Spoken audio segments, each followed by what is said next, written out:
ನಾರಾಯಣಾಯ ಪರಿಪೂರ್ಣಗುಣಾರ್ಣವಾಯ ವಿಶ್ವೋದಯಸ್ಥಿತಿಲಯೋನ್ನಿಯತಿಪ್ರದಾಯ ಜ್ಞಾನಪ್ರದಾಯ ವಿಬುಧಾಸುರಸೌಖ್ಯದುಃಖಸತ್ಕಾರಣಾಯ ವಿತತಾಯ ನಮೋ ನಮಸ್ತೆ. ನಾರಾಯಣಂ ಸುರಗುರುಂ ಜಗದೇಕನಾಥಂ ಭಕ್ತಪ್ರಿಯಂ ಸಕಲಲೋಕನಮಸ್ಕೃತಂಚ ತ್ರೈಗುಣ್ಯವರ್ಧಿತಮಜಂ ವಿಭುಮಾದ್ಯಮೀಶಂ ತೇ ಭವಘ್ನಮರಾಸುರಸಿದ್ಧವದ್ಯ. ನಾರಾಯಣಂ ನಮಸ್ಕೃತ್ಯ ನರಂ ಚೈವ ನರೋತ್ತಮಂ ದೇವೀಂ ಸರಸ್ವತೀಂ ವ್ಯಾಸಂ ತತೋ ಜಯಮುದೀರಯೇ. ಅಥಾಭ್ಯವರ್ಧನ್ ಚತುರಾಃ ಕುಮಾರಾ ನೃಪಸ್ಯ ಗೇಹೇ ಪುರುಷೋತ್ತಮಾದ್ಯಾಃ ನಿತ್ಯಪ್ರವೃದ್ಧಸ್ಯ ಚ ತಸ್ಯ ವೃದ್ಧಿಃ ಅಪೇಕ್ಷಲೋಕಸ್ಯ ಹಿ ಮಂದದೃಷ್ಟಿಂ. ತದಾ ಶೃಣುಷ್ವ ರಾಮ ತ್ವಮಿಹೋದಿತಂ ಮಯಾ ಧನುರ್ದ್ವಯಂ ಪೂರ್ವಬಹೂನ್ ಮಹಾದ್ಭುತಂ ಉಮಾಪತಿಸ್ತ್ವೇಕಮಧಾರಯತ್ತತೋ ರಮಾಪತಿಶ್ಚ ಅಪರಮುತ್ತಮೋತ್ತಮಂ. ಎರಡು ಧನಸ್ಸುಗಳ ನಿರ್ಮಾಣವಾಯಿತು, ಒಂದು ಶಾರ್ಗ ಒಂದು ಪಿನಾಕ. ಅದರಲ್ಲಿ ಎರಡು ಉತ್ತಮೋತ್ತಮ, ಅದರ ಅತ್ಯುತ್ತಮ ಈ ಒಂದು ಶಾರ್ಗ. ಅದರಲ್ಲಿ ಉಮಾಪತಿ ಒಂದನ್ನು ರಮಾಪತಿ ಒಂದನ್ನು ತಗೊಂಡ್ರು. ತದಾತು ಲೋಕಸ್ಯ ನಿದರ್ಶನಾರ್ಥಿಭಿಃ ಸಮರ್ಥಿತೌ ತೌ ಹರಿಶಂಕರೌ ಸುರೈಃ ರಣೇ ಸ್ಥಿತೌ ವಾಂ ಪ್ರಸಮೀಕ್ಷಿತುಂ ವಯಂ ಸಮರ್ಥಯಾಮೋಹ ಅತ್ರ ನಿದರ್ಶನಾರ್ಥಿನಃ. ನಾವೀಗ ನಿದರ್ಶನಕ್ಕೋಸ್ಕರವಾಗಿ ಹರಿಸರ್ವೋತ್ತಮತ್ವ ಸ್ಥಾಪನೆಗೋಸ್ಕರ, ಅದೇ ನಿದರ್ಶನ ಅಂದರೆ ಸರ್ವೋತ್ತಮತ್ವ, ಅದಕ್ಕೆ ನಿದರ್ಶನ ಅಂದರೆ ದೃಷ್ಟಾಂತ ನೋಡಿ ತಿಳ್ಕೊಬೇಕಾಗಿದೆ. ರಣೇ ಸ್ಥಿತೌ ವಾಂ, ನೀವಿಬ್ಬರು ಯುದ್ಧ ಮಾಡಬೇಕೀಗ. ಅದನ್ನು ನಾವು ಪ್ರಸಮೀಕ್ಷಿತ, ನಾವು ಸರಿಯಾಗಿ ನೋಡಬೇಕು ಅಂತ ಗಮನಿಸಿ. ಪ್ರ ಅಂದರು ನಾರಾಯಣ, ಸ ಅಂದರು ನಾರಾಯಣ, ಪ್ರ ಸ ಪ್ರಸಮೀಕ್ಷಿತ, ನಿಮ್ಮಿಬ್ಬರೂ ಸಹ ನೋಡೋಕ್ಕೋಸ್ಕರ ಬಂದಿದ್ದೇವೆ ಅಂತ ಕೇಳಿಕೊಂಡ್ರು. ಅದಿಷ್ಟ ಆಗಿತ್ತು. ತಥೋ ಹಿ ಯುದ್ಧಾಯ ರಮೇಶ ಶಂಕರೌ ವ್ಯವಸ್ಥಿತೌ ತೌ ಧನುಷೀ ಪ್ರಗೃಹ್ಯ ಯತೋಂತರಸ್ಯೈಷ ನಿಯಾಮಕೋ ಹರಿಃ ತಥೋ ಹರೋಗ್ರೇ ಅಸ್ಯ ಶಿಲೋಪಮೋಭೂತ್. ತತಃ ಹಿ ಯುದ್ಧಾಯ ರಮೇಶ ಶಂಕರೌ ವ್ಯವಸ್ಥಿತೌ ತೌ ಧನುಷೀ ಪ್ರಗೃಹ್ಯ ಯತಃ ಎಲ್ಲಿದೆ? ಇಲ್ಲಿ ತೌ ಇದೆ, ಅಲ್ಲಿ ತೇ ಅಂದರೆ ಅವರಿಬ್ಬರಿಗೆ ಎರಡು ಸರಿ. ಯತಃ ಅಂತರಸ್ಯ ಏಷಃ ನಿಯಾಮಕಃ ಹರಿಃ ತತಃ ಹರಃ ಅಗ್ರೆ ಅಸ್ಯ ಶಿಲ್ವೋಪಮಃ ಅಭೂತ್.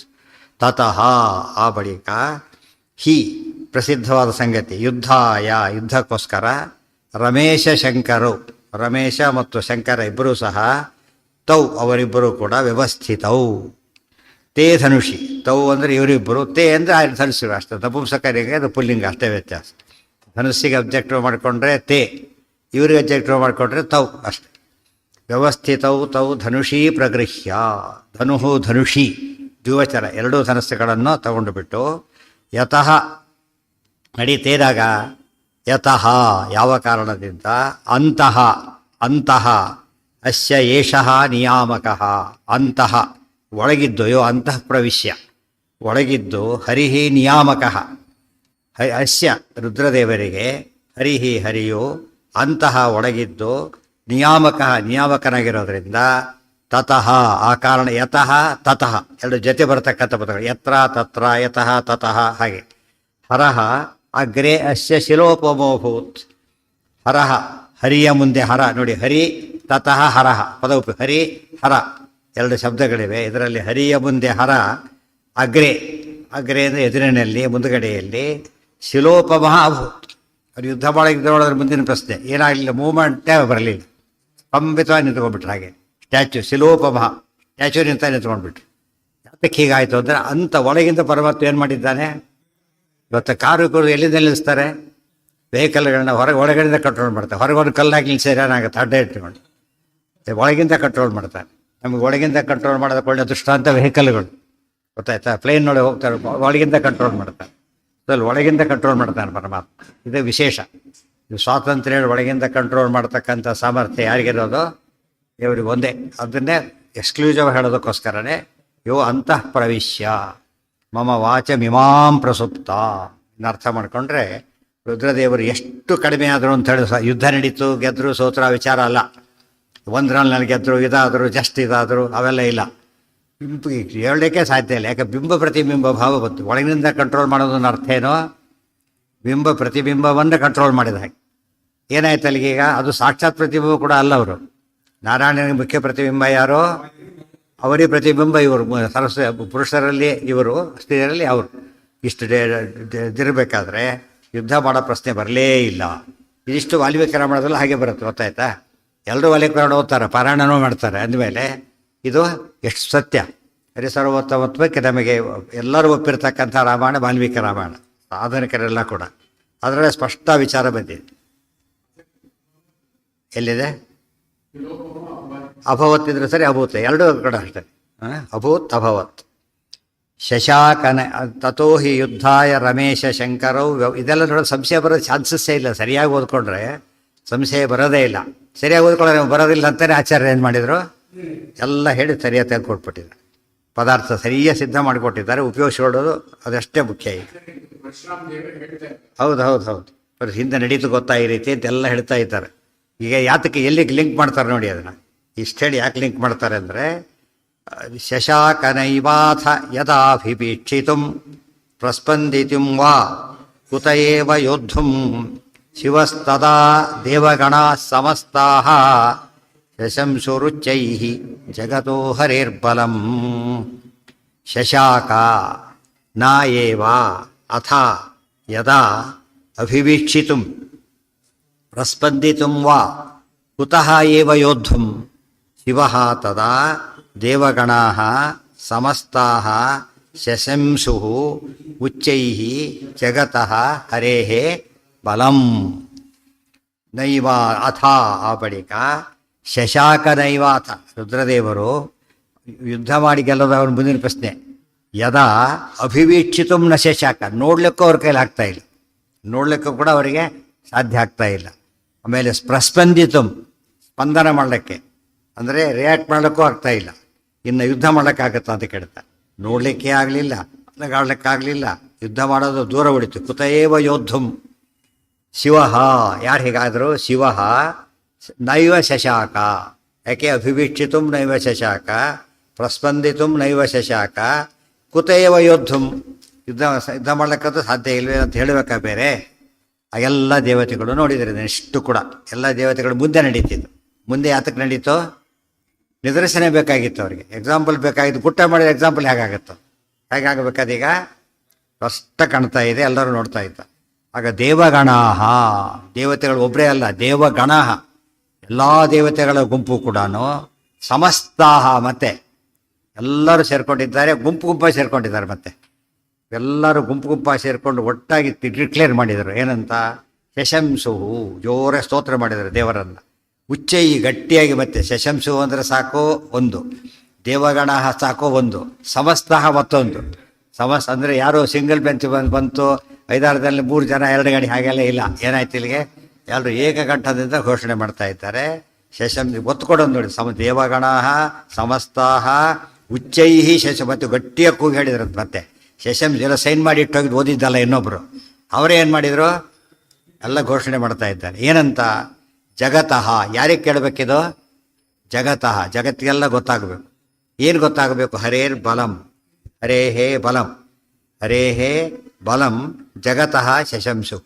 ಶ್ರೀಹರಿಯ ಬಲವನ್ನು ಜಗತ್ತಿಗೆಲ್ಲ ಸಾರಿದರು, ಗಟ್ಟಿಯಾಗಿ ಸಾರಿದರು, ಎಲ್ಲರೂ ಸಾರಿದರು, ದೇವ ಗುಂಪೆಲ್ಲ ಸಾರಿದ್ರು. ಏನಂತ?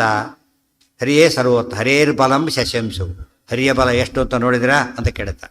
ಇದು ಹಿಂದೆ ಬಂದಿದೆ, ನೆನಪಿರಬೇಕು. ಬಲಮಿಂದ್ರಸ್ಯ ಗಿರಿಶಃ, ಗಿರಿಶಸ್ಯ ಬಲಂ ಮರುತ್, ಹರಿಸ್ತಸ್ಯ ಬಲಂ ಸಾಕ್ಷಾತ್, ನಹರೇಹೇ ಬಲಮನ್ಯತಃ. ಇದೇ ನಿರ್ಣಯದಲ್ಲಿ ಬಂದು 2ನೇ ಅಧ್ಯಾಯದಲ್ಲಿ ಬಂದಿದ್ದೇನೆ. ಬಲಮಿಂದ್ರಸ್ಯ ಗಿರಿಶಃ, ಇಂದ್ರದೇವರಿಗೆ ಬಲ ಯಾರು? ರುದ್ರದೇವರು. ಗಿರಿಶಃ, ಗಿರಿಶಸ್ಯ ಬಲಂ, ರುದ್ರದೇವರಿಗೆ ಬಲ ಯಾರು? ಮರುತ್, ವಾಯುದೇವರು. ಆಮೇಲೆ ಅವರಿಗೆ ಯಾರು ಬಲ ಅಂತ ಕೇಳಿದರೆ ಬಲಸ್ತಸ್ಯ ಹರಿ ಸಾಕ್ಷಾತ್, ಹರಿ ಸಾಕ್ಷಾತ್ ಶ್ರೀಹರಿ ಬಲ. ಹರಿಗೆ ಬಲ ಯಾರು ಕೊಡ್ತಾರೆ ಅಂದರೆ ನಹರೇಹೇ ಬಲಂ ಅನ್ಯತಃ, ಬೇರೆ ಯಾರಿಂದನೂ ಇಲ್ಲ. ಎಲ್ಲಿಂದ ಬರುತ್ತೆ? ಸ್ವತಂತ್ರ, ಸ್ವಾತಂತ್ರ್ಯ ಅಂದಮೇಲೆ ಸ್ವಯಂ ಬಲ ಇದೆ. ಇದು ದೇವರ ಸ್ವಾತಂತ್ರ್ಯವನ್ನು ನಮಗೂ ಎಕ್ಸಾಂಪಲ್ ಆಯ್ತು. ಇದು ಅವರಿಗಷ್ಟೇ ಅಲ್ಲ, ಏನಾಯ್ತು ಈ ಕಥೆ ಅಲ್ಲಿ ನಡೆದಿದ್ದು ನಾವು ಕೇಳ್ತಿರೋದು. ಈಗ ನಡೀತು ಅಂತ ಹೇಳೋದು ಕೂಡ ಏನದು ನ್ಯೂಸ್ನಲ್ಲಿ ಬರುತ್ತೆ, ಪೇಪರಲ್ಲಿ. ಅದು ವ್ಯಾಲಿಡ್ ಹೌದಲ್ಲ, ಆಟದಲ್ಲಿ ಗೆದ್ದರು ಸೋತರು ನೋಡೋರು ನೋಡಿದರು, ಪೇಪರಲ್ಲೂ ಬಂತು. ಎರಡು ಏನಾಗಿದೆ, ಅದು ನೋಡೋರಿಗೆ ಅದಾಯಿತು, ಕೇಳೋರಿಗೆ ಇದಾಯಿತು. ಆ ದೃಷ್ಟಿಯಿಂದ ಇವತ್ತಿಗೂ ನಮಗೆ ದೃಷ್ಟಾಂತ. ಈ ಕಥೆ ಅಲಗಳಿಲಕ್ಕೆ ಬರೋದಿಲ್ಲ ಅಂದಮೇಲೆ ಹರಿಸರ್ವೋತ್ತಮತ್ವನ ಒಪ್ಪಲೇಬೇಕು. ಜಸ್ಟ್ ಗ್ರೇಟ್ ಅಲ್ಲ, ನೆನಪಿರ್ಬೋದು, ಜಸ್ಟ್ ಗ್ರೇಟ್ ಅಲ್ಲ ಹರಿ. ಇವರಿಗಿಂತ ಜಸ್ಟ್ ಗ್ರೇಟ್ ಅಲ್ಲ, ರಮಾದೇವಿಗಿಂತ ಎಷ್ಟು ಗ್ರೇಟ್ ದೇವರು, ಇನ್ಫೈನೈಟ್. ಬಟ್ ಇದು ದೇವರ ಮಹಿಮೆ. ಇದು ಅವ ಭಕ್ತಿ ಏನಾಗುತ್ತಾಗ ಭಾರಿ ಜಾಸ್ತಿ ಆಗುತ್ತೆ. ನಾವು ಜಸ್ಟ್ ಒಬ್ಬರು ತಂದೆ ತಾಯಿ ಡಿಫರೆನ್ಸ್ ಎಷ್ಟು ಅನಂತ ಇಲ್ಲ ಇಬ್ಬರಲ್ಲೂ ಕೂಡ, ಗೊತ್ತಾಯ್ತಾ? ಆದರೂ ದೊಡ್ಡವ್ರು ಇನ್ನು ಒಪ್ತೇವೆ ನಾವು. ಇವತ್ತು ಸಲ ಒಪ್ಪದೆ ಹೋದ್ರೆ ಶಾಸ್ತ್ರ ಪ್ರಕಾರ ಒಪ್ತೇವೆ. ದೊಡ್ಡವರು ತಾನು ಇಷ್ಟು ಒಪ್ತಾನೆ, ಬಟ್ ಭಾರಿ ಗ್ರೇಟ್ ಅಲ್ಲ. ಡೈರೆಕ್ಟರ್ ಅಸಿಸ್ಟೆಂಟ್ ಡೈರೆಕ್ಟರ್ ಇದ್ದಾನೆ, ಇಬ್ಬರಿಗೂ ಎಷ್ಟು ಗ್ರೇಟ್ನೆಸ್ ಇದೆ, ಭಾರಿ ಇಲ್ಲ.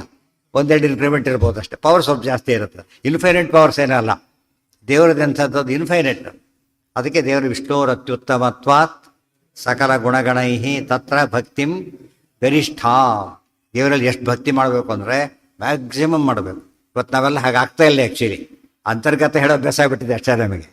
ಎದುರಿಗೆ ಯಾರಿರ್ತಾರೋ ಅವರು ಪ್ರಧಾನರಾಗ್ತಾರೆ, ದೇವ್ರು ಏನಾಗ್ತಾನೆ ಅವ್ರಿಗೆ ಮನಸ್ಸಲ್ಲಿರಲ್ಲ, ಬಾಯಲ್ಲಿರ್ತಾರೆ ಅಷ್ಟೇ. ಅರ್ಥಾಂತರ ಭಾರತೀಯರು ಬೇಡಬಿಟ್ರೆ ಹಾಗೋ ಹಾಗೆ, ಗೊತ್ತಾಯ್ತಾ? ಅದು ಸಾಲದು. ಹೇಗೆ ಹೇಳ್ಬೇಕದನ್ನು, ದೇವ್ರನ್ನ ಇಲ್ಲಿ ನೋಡಿ ಬಿಡಿದವ್ರು ಇಲ್ಲಿ ನೋಡಿದರೆ ದೇವ್ರನ್ನ ಎಲ್ಲಿ ನೋಡಬೇಕು, ಪೂರ್ತಿ ಎತ್ತರಕ್ಕೆ ಅಷ್ಟು ಮೇಲೆ ಇದ್ದಾನೆ ದೇವರು. ಇದು ದೇವರ ಸರ್ವೋತ್ತಮತ್ವ ಅಂತ ಹಾಗೆ. ಬೇರೆ ಮತ್ತವರು ಕೆಲವು ದೇವ್ರನ್ನ ದೊಡ್ಡವರು ಕೂಡ ಈ ರೀತಿ ದೇವ್ರನ್ನ ಒಪ್ಪಲಿಲ್ಲ. ಏನಂತ ಒಪ್ಪಿದ್ರು, ಎಷ್ಟು ಗ್ರೇಟ್ ರಾಜ ಇದ್ದಾಗ, ರಾಜ ಭೃತ್ಯರು ಇದ್ದಾಗ. ರಾಜ ಭೃತ್ಯರಿಂದ ರಾಜ ಎಷ್ಟು ಗ್ರೇಟು, ಭಾರಿ ಗ್ರೇಟ್ ಏನಲ್ಲ, ಇನ್ಫೈನೈಟ್ ಗ್ರೇಟ್ ಅಲ್ಲ. ಅದನ್ನು ಹೇಳೋದಕ್ಕೋಸ್ಕರನೇ ಹರಿಸ್ತಸ್ಯ ಬಲಂ ಸಾಕ್ಷಾತ್ ನಹರೇ. ಆ ಶ್ಲೋಕಕ್ಕೆ ಎಕ್ಸಾಂಪಲ್ ಮತ್ತೆ ಇದು, ಆ ಶ್ಲೋಕಕ್ಕೆ ದೃಷ್ಟಾಂತ ಇದು. ಹರಿಯೇ ಎಲ್ಲರಿಗೂ ಬಲ. ಅದನ್ನೇ ಪ್ರಹ್ಲಾದ ಹೇಳಿದ್ದು, ನ ಕೇವಲಂ ಮೇ ಭವತಶ್ಚ ರಾಜನ್ ತವೈ ಬಲಂ ಬಲಿನಾಂಚಾಪರೇಶಾಂ. ನಿನಗೆ ನನಗೆ ಅಲ್ಲ, ಎಲ್ಲರ ಬಲ ಇರೋರಿಗೆಲ್ಲ ಮೂಲ ಬಲ ಯಾರು ಅಂದರೆ ಪರಮಾತ್ಮನೇ. ಮೂಲ ಬಲ ಪರಮಾತ್ಮರು. ಇದು ದೇವರ ಮಹಿಮೆ ತಿಳ್ಕೊಳ್ತಕ್ಕ. ಇದೆಲ್ಲ ಗಟ್ಟಿ ಆಗ್ತಾ ಹೋದಂತೆ ಆಗ ನಮಗೆ ಪ್ರಹ್ಲಾದಿಗೆ ಗಟ್ಟಿ ಇತ್ತು. ಎರಡಕ್ಕೆ ಹೊಡೆಯಬಹುದು, ಕೇರೆ ಮಾಡಲಿಲ್ಲ. ಅದಕ್ಕೆ ನೀನು ಮಾಡ್ತಿರೋದು ಇದು, ನನಗಿರೋ ಪವರ್ ಎಲ್ಲಿದೆ ಈಗ, ಅರ್ಥ ಆಯ್ತಾ? ಅಲ್ಲಿದೆ ಈಗ. ಆ ಹುಡುಗ ಇರ್ಬೋದು, ಕೈಲಿರೋ ಕರೆಂಟ್ ಎಷ್ಟಿದೆ ಈಗ, ಇವನೇನು ತೊಗೊಂಡ್ಬಂದ್ರು ಟಕ್ಕನೆ ಹೋಗ್ಬಿಡ್ತಾನೆ. ಯಾಕೆ ಕರೆಂಟ್ ಸ್ಟ್ರೆಂತ್ ಇತ್ತು, ಇವನ ಸ್ಟ್ರೆಂತ್ ಅಲ್ಲ. ಕೈಲಿ ಹಿಡ್ಕೊಂಡಿರೋದು ಎಷ್ಟು ಸ್ಟ್ರಾಂಗ್ ಆಗಿದೆ ಅಂದರೆ ದೇವ್ರು ಹಿಡ್ಕೊಂಡಿದ್ದೆ ನಾನೀಗ, ಅದರಿಂದ ಏನು ಪ್ರಯೋಜನ ಇಲ್ಲ ಅಂತ ಹೇಳ್ತಾ. ನಮ್ಗೆ ಈ ಭಕ್ತಿ ಬಂದಾಗ ಅವಾಗ ಏನಾಗತ್ತಾಗ ಯಾವ ಭಯ ಬರೋದಿಲ್ಲ. ಅಭಯಂ ಸತ್ವ ಸಂಶುದ್ಧಿಗೆ ಜ್ಞಾನಯೋಗ ವ್ಯವಸ್ಥಿತಿ. ಭಗವದ್ಗೀತೆಯಲ್ಲಿ ಹೇಳಿದ ಮೊದಲ ಗುಣ ಎಂದು ದೈವ ಸಂಪತ್ತೆಂದು ಅಭಯ. ದೇವರು ನಂಬಿದ್ದೇವೆ, ನಿರ್ಭೀತವಾಗಿರ್ಬೋದು. ಯೋಗಕ್ಷೇಮಂ ಮಹಾಮ್ಯ. ಯಾರೋ ಯೋಗಕ್ಷೇಮ ನೋಡ್ತಾರೆ ಅವ್ರು ಸಾರಿ ಅಂದ್ಬಿಡ್ಬೋದು ಅವನು. ಯಾಕೆ ಏನೋ ಹೇಳಿದೆ ಆಮೇಲೆ ಅದು ನನ್ನ ಇದು ಕೈಲಿ ಆಗಲಿಲ್ಲ ಅಂತ ಹೇಳು. ದೇವ್ರ ಬಗ್ಗೆ ಇಲ್ಲ. ಅನಂತ ಶಕ್ತಿ ಸಂಪನ್ನ ಪರಮಾತ್ಮ ನಮ್ಮ ಯೋಗಕ್ಷೇಮ ನೋಡ್ತಾನೆ ಅಂದರೆ ಅವಾಗ ಭಯ ಪಡಬೇಕಾಗ ಏನು ಯೋಚನೆ ಮಾಡೋದಿಲ್ಲ. ಅದು ಪ್ರಹ್ಲಾದ ನಿದರ್ಶನ ಆಯಿತು. ಸೊ ಅದು ಯೋಗಕ್ಷೇಮಂ ಮಹಾಮ್ಯಂ ಥೇರಿ, ಪ್ರಹ್ಲಾದನ ಕಥೆ ನಿದರ್ಶನ. ಇಲ್ಲಿ ನಡೆದಿದ್ದು ನಿದರ್ಶನ. ಹರೇ ಹೇ ಬಲಂ. ಹರಿಹರ, ಒಂದು ಸಂಸ್ಕೃತದಲ್ಲಿ ಒಂದು ಮಾತಿದೆ, ಹರಿಹರ ಇದ್ದಾರೆ. ಇಷ್ಟೇ ತೊಗೊಂಡ್ಬಿಟ್ರೆ ಸಾಕು. ಯಾರು ಗ್ರೇಟಪ್ಪ? ವ್ಯಾಕರಣದ ಪ್ರಕಾರ ಹರಿಹರ ಶಬ್ದಗಳಲ್ಲಿ ಯಾವ ದೊಡ್ಡದು? ಹರಿ ದೊಡ್ಡವನು. ಯಾತಕ್ಕೆ? ಆ ಆ ಈ ಮೂರನೇ ಅಕ್ಷರ ಬಂದರೆ ದೊಡ್ಡದು ಅಂತಾರೆ. ತೃತೀಯೋ ಅತಿಶಯ ಅಂತ ಒಂದು ಸೂತ್ರ, ಅದು ಮಹಾವ್ಯಾಕರಣ ಸೂತ್ರ, ಪಾಣಿನಿ ಸೂತ್ರ ಅಲ್ಲ, ಮಹಾವ್ಯಾಕರಣ ಸೂತ್ರ. ಮಹಾವ್ಯಾಕರಣಂಬೋಧಿ ಮಂಥ ಮಾನಸ ಮಂದರ ಕೋಟ್ ಮಾಡ್ತಾರೆ. ತೃತೀಯೋ ಅತಿಶಯೇ. ಹರ ಹರಿಯಲ್ಲಿ ಯಾವ ದೊಡ್ಡವರು? ವ್ಯಾಕರಣದ ಪ್ರಕಾರನೇ ಹರಿ ದೊಡ್ಡವರು. ಹರಿರೇವ ಪರಹ. ಇದು ಅಲ್ಲಿ ಅದಕ್ಕೆ ಆಚಾರ ಪದ ಅಲ್ಲಿ ಉಪಯೋಗಿಸಿದ್ದಾರೆ, ಹರಿ ಶಬ್ದ ಉಪಯೋಗಿಸಿದ್ದಾರೆ. ನಿಮಗೆಲ್ಲ ಹೆಚ್ಚಿದ್ರೆ ನಮಗೆ ನೆಕ್ಸ್ಟ್ ಆಪೋನೆಂಟ್ ಸಿಗೋದು ಯಾರಿಗೆ? ಹರ. ಹರಿ ಆದಮೇಲೆ ಬ್ರಹ್ಮಭಕ್ತರ ಜಗತ್ತಲ್ಲಿ ಕಾಣೋದಿಲ್ಲ ಜಾಸ್ತಿ, ಹರಭಕ್ತರೇ ಕಾಣೋದು. ಸೊ ಹರಿ ಅಂತ ಹೇಳಿದ್ರಿಂದ ಉಳಿದ ಎಲ್ಲರಿಗೂ ಹರಗಿಂತ ಶ್ರೇಷ್ಠ. ಹರ ಉಳಿದು ಇವರಿಗಿಂತ ಶ್ರೇಷ್ಠ. ಮಧ್ಯ ಬ್ರಹ್ಮದೇವರು ಬಂದುಬಿಟ್ಟಿದ್ದಾರೆ. ಆದರೆ ಹರಿ ಸರ್ವೋತ್ತಮ ಅಂತ ಹೇಳೋದಕ್ಕೆ ಒಳ್ಳೆ ದೃಷ್ಟಾಂತ. ಹರಯ್ಯ ನಮಃ ಅದು ವ್ಯಾಕರಣ, ಗೊತ್ತಾಯ್ತಾ? ಹೇಳಬೇಕಾದ್ರೆ ಅವ್ರೇನು ಹೇಳ್ತಾರೆ ಅಂದರೆ, ಹಾಗೆ ಹರಿಯೇ ನಮಃ. ನಮ್ಮ ಸಿನಿಮಾ ನಾಟಕ ಎಲ್ಲ ಹಾಡು ಬರಬೇಕಾದ್ರೆ ಗುರುಭ್ಯೋ ನಮಃ ಹರಿ ಇದೆ. ಅವೇನು ತಸ್ಮೈ ಸರಿ ಗುರುವೇ ನಮಃ ಅಂದ್ಬಿಡ್ತಾರೆ. ಗುರುವೇ ನಮಃ ಅನ್ಬಾರ್ದು. ಕನ್ನಡ ಗುರವೇ ನಮಃ ಆಗೋದು, ಗೊತ್ತಾಯ್ತಾ? ಶಂಭವೇ ಆಗೋದು, ಗುರವೇ ಆಗೋದು. ಅದಕ್ಕೆ ಅದೇ ರೀತಿ ಏನೇನಾಯ್ತು ಇಲ್ಲಿ? ಹರನಿಗಾದರೆ ಹರಾಯ ನಮಃ ಆಗುತ್ತೆ. ಹರಯೇ ನಮಃ, ಹರಾಯ ನಮಃ, ಗೊತ್ತಾಯ್ತಾ? ಇದೆಲ್ಲ ವ್ಯತ್ಯಾಸಗಳಿದೆ. ಆದ್ದರಿಂದ ಈ ಹರ ಬಂತು ಅಂತ ಯೋಚನೆ ಮಾಡಾಗಿಲ್ಲ. ಅದು ವ್ಯಾಕರಣ ದೃಷ್ಟಿಯಿಂದ ವಿಭಕ್ತಿಯಲ್ಲಿ ಬಂದ ಹರ. ಅದು ಇದು ಪದ ಯಾವುದು ಬೇಸಿಕ್ ವರ್ಡ್ ಇರೋದು ಯಾವುದು ಹರಹರಿ. ಏನಂತಾರೆ ಅದಕ್ಕೆ ಪ್ರಾತಿಪದಿಕ ಅಂತ ಕರೀತಾರೆ. ಪ್ರಾತಿಪದಿಕ ಅಂದ್ರೆ ಏನು? ಮೂಲ ರೂಪ, ಮೂಲ ರೂಟ್ ಕೊಡು. ರೂಟ್ ಅಂದರೆ ಅದಕ್ಕೆ ಧಾತುಗೆ ಧಾತು ವರ್ಬಕ್ಕೆ ಇದಾದ್ರೆ ಮೂಲವಲ್ಲ ರೂಟು. ಇದಕ್ಕಾದರೆ ಪ್ರಾತಿಪದಿಕ ಅಂತ ಕರಿಬೇಕು. ಆ ವರ್ಡ್ ಶಬ್ದ ರಾಮ ಶಬ್ದ ಅಂತೀವಲ್ಲ, ರಾಮ ಅದು ಪ್ರಾತಿಪದಿಕ. ಅದನ್ನು ಹೇಳಿದರು. ಹರಿಹರರಲ್ಲಿ ಪ್ರಾತಿಪದಿಕ ತಗೊಂಡಾಗ ವ್ಯಾಕರಣ ದೃಷ್ಟಿಯಿಂದ ಕೂಡ ಹರಿಸರ್ವತ್ತು ಹೊತ್ತು ಗೊತ್ತಾಗುತ್ತೆ. ಅದು ಇದು ಪ್ರಾಕ್ಟಿಕಲ್ಲ, ಪೂರ್ವೈತಿಕ ಮಾತನ್ನು ಹೇಳಿದ್ರು ಸರಿ ಹೋಯ್ತು.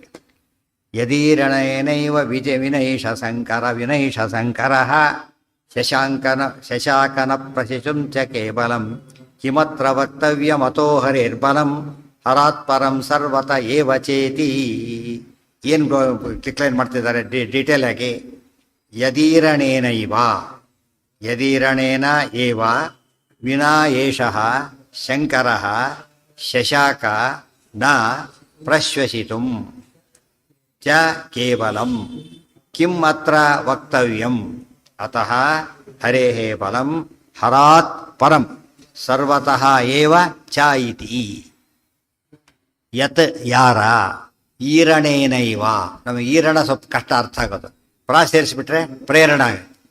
ಈರಣಕ್ಕಿಂತ ಪ್ರೇರಣ ಅಷ್ಟೇ. ಈರಣ ಪ್ರಾ ಸೇರಿಸಿದ್ರೆ ಹೋಯ್ತು, ಸಿಂಪಲಾಗಿ ಅರ್ಥ ಆಗುತ್ತೆ. ಸೊ ಯಾರ ಪ್ರೇರಣೆ ಇಲ್ಲದೇನೆ, ಯತ್ ಈರಣೇನ ವಿನಾ, ಯಾರ ಪ್ರೇರಣೆ ಇಲ್ಲದೇನೆ, ವಿನಾ ಅಂದರೆ ಎಕ್ಸೆಪ್ಟ್ ಅಂತ ಅರ್ಥ. ಯಾರ ಪ್ರೇರಣೆ ಇಲ್ಲದೇನೆ ಏಷಃ ಶಂಕರ, ಏಷ ಅಂತ ಯಾತಕ್ಕೆ ಹೇಳ್ತಾರೆ? ಈ ಶಂಕರ ಎದುರು ನಿಂತ್ಕೊಂಡು ತೋರಿಸಿಡ್ತಾ ಇದ್ದಾರೆ. ಈ ಶಂಕರನು ಶಶಾಕ ಪ್ರಶ್ವಸಿತು ನ ಶಶಾಕ, ಉಸಿರು ಬಿಡ್ಲಿಕ್ಕೂ ಆಗಲಿಲ್ಲ. ಪ್ರಸ್ಪಂದಿತ್ವಂಬಗೆ ವಿವರಣೆ ಇದು. ಉಸಿರು ಬಿಡ್ಲಿಕ್ಕೂ ಆಗಲಿಲ್ಲ. ಅದಕ್ಕೆ ಹೇಗೆ ನಿಂತ್ಕೊಂಡ್ರು? ವಿಗ್ರಹ ನಿಂತ್ಕೊಂಡಿದ್ರು. ಕೇವಲ ಉಸಿರು ಬಿಡ್ಲಿಕ್ಕೂ ಸಾಧ್ಯವಾಗದೆ ಹೋದಾಗ ಕಿಮತ್ರ ವಕ್ತವ್ಯಂ, ಇನ್ನು ದೇವರ ಮುಂದೆ ಹೇಳಬೇಕಾದನ್ನು ಕೂಡ ಈಗ ಹೇಳಬೇಕಾ? ಪರೀಕ್ಷೆ ಡ್ರಾಪ್ ತೊಗೊಂಡಾದ್ರೆ ಪಾಸಾದ ಅಂತ ಹೇಳ್ಬೇಕಾ? ಮುಂದೆ ಬೇರೆಯವ್ರಿಗೆ ಹೋಯ್ತು, ಅಲ್ಲೇನೇ ಹೋಯ್ತು. ಇದರಲ್ಲೇ ವಿತ್ಡ್ರಾಲ್ ಫ್ರಮ್ ದಿ ಇದು ಫೀಲ್ಡಲ್ಲೇ ಇಲ್ಲ ಈಗ. ಆ ಥರ ಆಯ್ತು. ಕೈಮುತ್ತೆ ನ್ಯಾಯಕ್ಕಿಂತ ದೊಡ್ಡದಿದು. ಕೈಮುತ್ತೆ ನ್ಯಾಯದಲ್ಲಿ ಇದು ಎರಡರ ಮಧ್ಯೆ ಹೇಳ್ಬೋದು. ಇಲ್ಲಿ ಹೆಟ್ಟಲ್ಲಿ ಇನ್ಕಂಪೇರಬಲ್ ಇದು.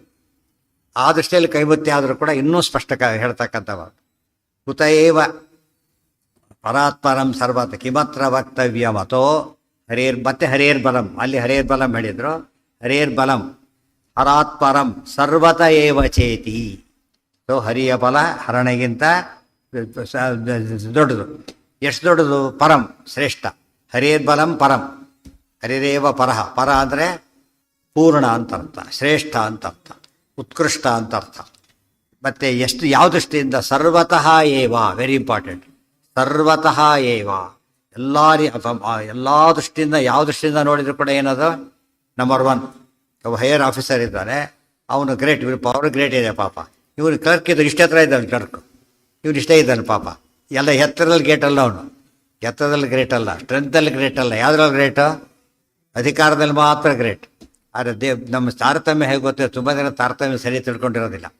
ಇವತ್ತು ಕೆಳಗಿನ ದೇವತೆ ಮೇಲಿನವರು ಗ್ರೇಟ್ ಅಂತ ಹೇಳಿದರೆ ಎಲ್ಲದರಲ್ಲೂ ಗ್ರೇಟ್ ಅಂತ ಅರ್ಥ ಆಯ್ತಾ ಈಗ? ಅದು ವೆರಿ ಇಂಪಾರ್ಟೆಂಟ್. ಆ ಥರ ತಿಳ್ಕೊಳ್ಳೋದವರು ತಾರತಮ್ಯ ಅಲ್ಲ, ಸರಿಯಾದ ತಾರತಮ್ಯ. ಹಾಗೆ ಅದರಲ್ಲಿ ಎರಡಿದೆ. ಈ ಉದಾಹರಣೆಗೆ ಇಂದ್ರಕಾಮರ್ ಇರ್ತಾರೆ. ಇಂದ್ರಕಾಮರಲ್ಲಿ ಏನಿದೆ ಈಗ? ಗರುಡಶೇಷರಿದ್ದಾರೆ. 3 ಜನ ಎಂಥವ್ರವರು? 3 ಜನ ಎಲ್ಲರೂ ಸಮರಾದ್ರಿಂದಾಗೇನೆ ಪದನಿಮಿತ್ತಕ್ಕೆ ಸ್ವಲ್ಪ ಆಧಿಕ್ಯ ಇದೆ. ಬ್ರಹ್ಮವಾಯುಗಳಲ್ಲಿ ಸಾಮ್ಯ ಇದೆ, ಸ್ವಲ್ಪ ಆಧಿಕ್ಯ ಇದೆ. ಸೀನಿಯರ್ ಎಂಬ ಒಂದು ಪದ ಇದೆ, ಗೊತ್ತಾಯ್ತು? ಜಸ್ಟ್ ಇದು ಭಾರಿ ದೊಡ್ಡದಲ್ಲ, ಅದೇ ದೊಡ್ಡದು. ಆದರೆ ಇದು ಹಾಗಲ್ಲ. ದೇವರು ಇವು ಬಿಂಬ ಪ್ರತಿಬಿಂಬ ಭಾವ ಇದೆ ದೇವತೆಗಳಿಗೆ. ಈಗ ಉದಾಹರಣೆಗೆ ಗರುಡಶೇಷರು ಸಮರಾದರು. ಅದು ರುದ್ರದೇವರು ಚೂರು ಮುಂದೆ ಸೇರಿಸ್ತಾರೆ, ಸ್ವಲ್ಪ ವ್ಯತ್ಯಾಸ ಇದೆ, ಜಸ್ಟ್ ಇರಲಿ. ಆದರೆ ಸರಸ್ವತಿ ಭಾರತೀಯರವರಿಗೂ ಬಿಂಬ ಪ್ರತಿಬಿಂಬ ಭಾವ ಇದೆ ಬ್ರಹ್ಮವಾಯುಗಳಿಗೆ. ಸೊ ಎಲ್ಲ ಆಸ್ಪೆಕ್ಟಲ್ಲೂ ಭಾರಿ ದೊಡ್ಡವರು. ಅರ್ಥಾತ್ ಇವರು ಎಲ್ಲ ಆಸ್ಪೆಕ್ಟಲ್ಲಿ ಅಂತ ಹೇಳಿದರೆ ಈಕ್ವಲ್. ಇವರು ಈಕ್ವಲ್ ಎಲ್ಲ ಆಸ್ಪೆಕ್ಟಲ್ಲೂ ಈಕ್ವಲ್. ಮತ್ತೆ ಒಂದರಲ್ಲ, ಇನ್ ಆಲ್ ಆಸ್ಪೆಕ್ಟ್ಸ್ ಬಿಂಬ ಪ್ರತಿಬಿಂಬ ಭಾವ ಇದ್ದು ಗ್ರೇಟ್ ಆಗಿದ್ದರೆ ಸರ್ವತ ಏವ ಸರ್ವ. ಅವ್ರ ಮೂಮೆಂಟ್ ಸವತ್ತೆ ಅವ್ರ ಕಂಟ್ರೋಲ್ದಿರುತ್ತೆ. ಮೂಮೆಂಟ್ ಕೂಡ ಅದಕ್ಕೆ ಬಿಂಬ ಪ್ರತಿಬಿಂಬ ಅಂತ ಕರೆಯೋದು. ಆ ಮೂಮೆಂಟು ಹಾಗೆ ಇರುತ್ತೆ. ಇದು ತಾರತಮ್ಯದ 2 ಭಾಗ ಇದೆ. ಸ್ವಲ್ಪ ದೊಡ್ಡವರಾಗಿರೋ ತಾರತಮ್ಯ ಸಮಾನ ಕಕ್ಷೆಯಲ್ಲಿರ್ತಾರೆ, ಅದು ಮುಂದಿನ ಕಕ್ಷೆ ಸ್ವಲ್ಪ ವ್ಯತ್ಯಾಸ ಇರುತ್ತೆ ಅಷ್ಟೇ. ಇಲ್ಲಿ ಹಾಗಲ್ಲ. ಮುಂದೆ ನೋಡಿಬೇಕಾದ್ರೆ ನಾರಾಯಣಿಗಿಂತ ಮಹಾಲಕ್ಷ್ಮಿ ಎಷ್ಟು ಕಡಿಮೆ? ಅನಂತ ಗುಣ. ಅವರಿಗಿಂತ ಬ್ರಹ್ಮವಾಯುಗಳು ಎಷ್ಟು ಕಡಿಮೆ? ಕೋಟಿ ಗುಣ. ಅದಕ್ಕಿಂತ ಇವರು ಬ್ರಹ್ಮವಾಯುಗಳಿಗಿಂತ ಇವರು ಸರಸ್ವತಿ ಭಾರತೀಯರು ಎಷ್ಟು ಕಡಿಮೆ? 100 ಗುಣ. ಅವರಿಗಿಂತ ಗರುಡಶೇಷ ಎಷ್ಟು ಕಡಿಮೆ? ಮತ್ತೆ 100 ಗುಣ. ಆಮೇಲೆ ಯಾರು 100 ಗುಣ ಕಡಿಮೆ ಇಲ್ಲ. ಆಮೇಲೆ ಗ್ಯಾಪಲ್ಲಿ ಎಷ್ಟಿಲ್ಲ, 100 ಗುಣ ಯಾರಿಗೂ ಇಲ್ಲ. ಎಷ್ಟೆಷ್ಟು ಬರುತ್ತೆ? 10, 20 ಆ ಥರ ಬರುತ್ತೆ. ಕೆಲವು 4, 2, 3 ಈ ಥರ ಬಂದ್ಬಿಡುತ್ತೆ. ಟೈಮ್ಸ್ ಅಂತ ಬರೀ ಇಂಟು ಅಲ್ಲ, ಟು ದಿ ಪವರ್ ಆಫ್. ಇಂಟುಗೆ ಎಷ್ಟು ವ್ಯತ್ಯಾಸ ಇದೆ? 6 × 6 ಎಷ್ಟಾಯ್ತು? 36. 6 ಇಂಟು ಸ್ಕ್ವೇರ್ ಮಾಡಿಬಿಟ್ರೆ 6 ಸತ್ತು ಹಾಕ್ಬೇಕು. 6 × 6 × 6 × 6 × 6 ಸ್ಕ್ವೇರಿಗೂ ಇದಕ್ಕೂ ತುಂಬ ವ್ಯತ್ಯಾಸ ಇರೋದ್ರಿಂದ ಈ ಪವರ್ ಗುಣ ಅಂತ ಹೇಳಿದಾಗ ಇಲ್ಲಿ ಪವರ್ ಅಂತ ಅರ್ಥ. ಟು ದಿ ಪವರ್ ಆಫ್ 4 ಗೊತ್ತಾಯ್ತಾ?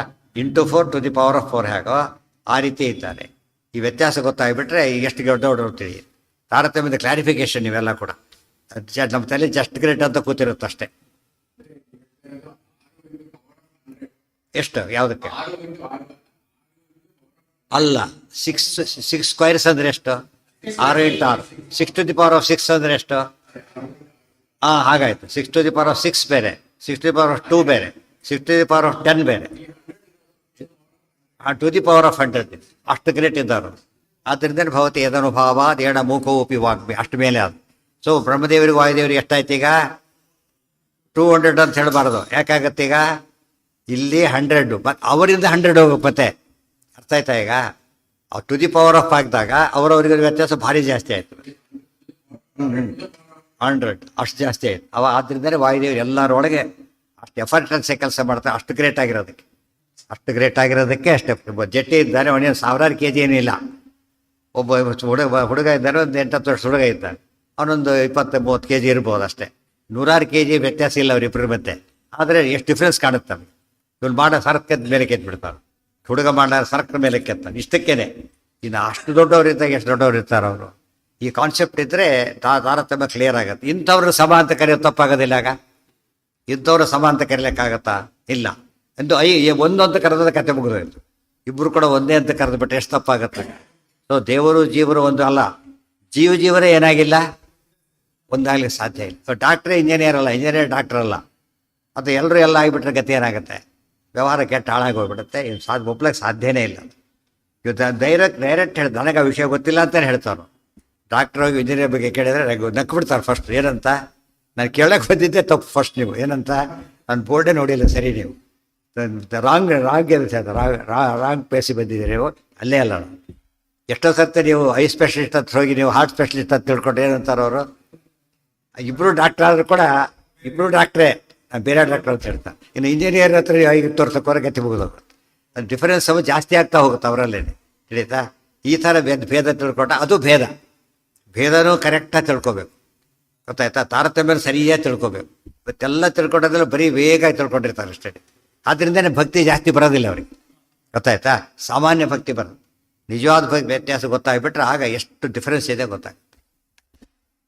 ಅದು ತಿಳ್ಕೊಳ್ಳೋಕ್ಕೆ ಶಾಸ್ತ್ರ ಓದಬೇಕಂತ ಸುಮ್ಮನೆ ಬಿಡೋದಿಲ್ಲ. ಅದೆಲ್ಲ ಓದಿ ಗಟ್ಟಿ ಆಗಬೇಕು. ಆವೃತ್ತಿ ಅಸಕೃತ ಉಪದೇಶ ಮತ್ತೆ ಆವೃತ್ತಿ ಮಾಡಬೇಕು. ಡಿಫರೆಂಟ್ ಇಂಥ ಸಿಚುವೇಶನ್ ಬಂದಾಗೆಲ್ಲ ನೋಡಿದರೆ ಓ ಹೌದು ಸರ್, ಅತ್ಯಂತ ಕರೆಕ್ಟಾಗಿದೆ ಅನಿಸುತ್ತಾಗ.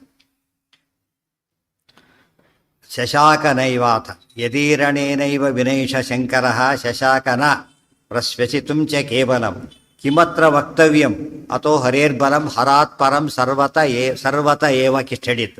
ಸರ್ವತಃ ಅಂತ ಹೇಳಿದಾಗ ಎಲ್ಲ ಗುಣದಲ್ಲೂ ಕೂಡ ಮೇಲಿದ್ದಾರೆ ಅವರು, ಆಲ್ ಇದರಲ್ಲಿ.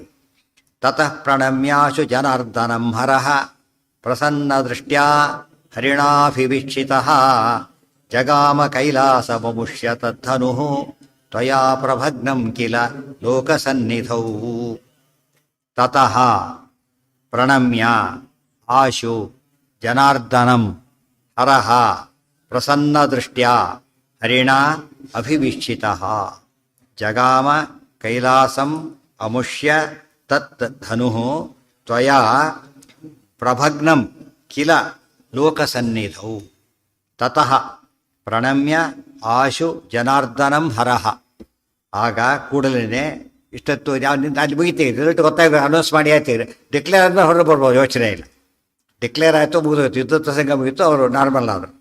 ಆಗ ಪ್ರಣಮ್ಯ ದೇವರಿಗೆ ಹರ ಏನು ಮಾಡಿದ್ರು? ಆಗ ಹರಹ ಜನಾರ್ದನಂ ಆಶು ಪ್ರಣಮ್ಯ, ಜನಾರ್ದನನಿಗೆ ತಕ್ಷಣ ನಮಸ್ಕಾರ ಮಾಡಿದರು. ಬರೀ ಅಲ್ಲ, ಪ್ರಣಮ್ಯ ಶಿರಸ ದೃಷ್ಟ್ಯಾ ನಮಸ್ಕಾರ ಮಾಡಿದರು. ಆಗ ಪರಮಾತ್ಮ ಏನು ಮಾಡಿದ? ಹರಿಣ ಪ್ರಸನ್ನ ದೃಷ್ಟ್ಯಾಭಿವೀಕ್ಷಿತ, ಪ್ರಸನ್ನ ದೃಷ್ಟಿಯಿಂದ ಯಾಕೆ ಇಂಪಾರ್ಟೆಂಟ್ ಅದು? ಜಗಳ ನಿದ್ಯಾ ನೋಡಿಬಿಡ್ತೀನಿ, ಸಿಟ್ಟಿಲ್ಲ ದೇವರಿಗೆ. ಹೇಗೆ ನೋಡ್ತಾನೆ? ಅನುಗ್ರಹ ಬುದ್ಧಿಯಿಂದ ನೋಡ್ತಾನೆ. ಯಾತಕ್ಕೆ ಈವೆಂಟ್ ಯಾತಕ್ಕೆ ನಡೆದಿದ್ದಿದ್ದು? ಇದು ಕುಸ್ತಿ ಮಾಡೋಕ್ಕೆ ಸರಿಸರ್ವತ್ತು ತೋರ್ಸೋಕ್ಕೋಸ್ಕರ ಮಾಡಿದ್ದಾದ್ದರಿಂದ ಪ್ರಸನ್ನ ದೃಷ್ಟ್ಯ. ಇಲ್ಲವ್ರು ಏನಾಗುತ್ತೋ ರಾವಣಾದಿಗಳಿಂದ ಪರಮಾತ್ಮ ಹೀಗೆ ನೋಡ್ತಾನೆ, ಇವ್ರನ್ನು ಅನುಗ್ರಹದ ಬುದ್ಧಿ ನೋಡ್ತಾನೆ. ಯಾಕೆಂದ್ರೆ ಇಷ್ಟೊತ್ತು ಮಾಡಿದ್ದು ಯಾತಕ್ಕೆ? ಇವರು ಒಂದು ನಿದರ್ಶನ ತೋರ್ಸೋಕ್ಕೋಸ್ಕರ. ಆದ್ದರಿಂದ ಏನು ಸಮಸ್ಯೆ ಇಲ್ಲ. ಮತ್ತೆ ಅವ್ರ ದೃಷ್ಟಿ ಕೆಟ್ಟದಿರಲಿಲ್ಲ, ರುದ್ರದೇವರ ದೃಷ್ಟಿ ಏನಿರಲಿಲ್ಲ, ಎಷ್ಟು ನಿಜವಾದ ಅರ್ಥದಲ್ಲಿ ಯಾವ ದೋಷವೂ ಇರಲಿಲ್ಲ. ಸಮಯ ಅವಸರಾವೇಶನೂ ಇರಲಿಲ್ಲ ಅಂದ್ಬಿಟ್ಕೋಬೇಕು. ಅವಸರಾವೇಶ ಇಲ್ಲಾಗ. ಯಾಕೆ? ಅವ್ನು ರಿಕ್ವೆಸ್ಟ್ ಮಾಡ್ತಿದ್ದಾರೆ, ಆದರೆ ಅವಸರಾವೇಶ ಬಂದಿಲ್ಲ. ಇಲ್ಲಿ ಮುಂದೆ ಬರುತ್ತೆ, ಅದು ಅವಸರಾವೇಶ ಬಂದ ಸಂಘ ಬರುತ್ತೆ ಮುಂದೆ. ಇದು ಅವಸರಾವೇಶ ಇಲ್ಲ ಇಲ್ಲಿ.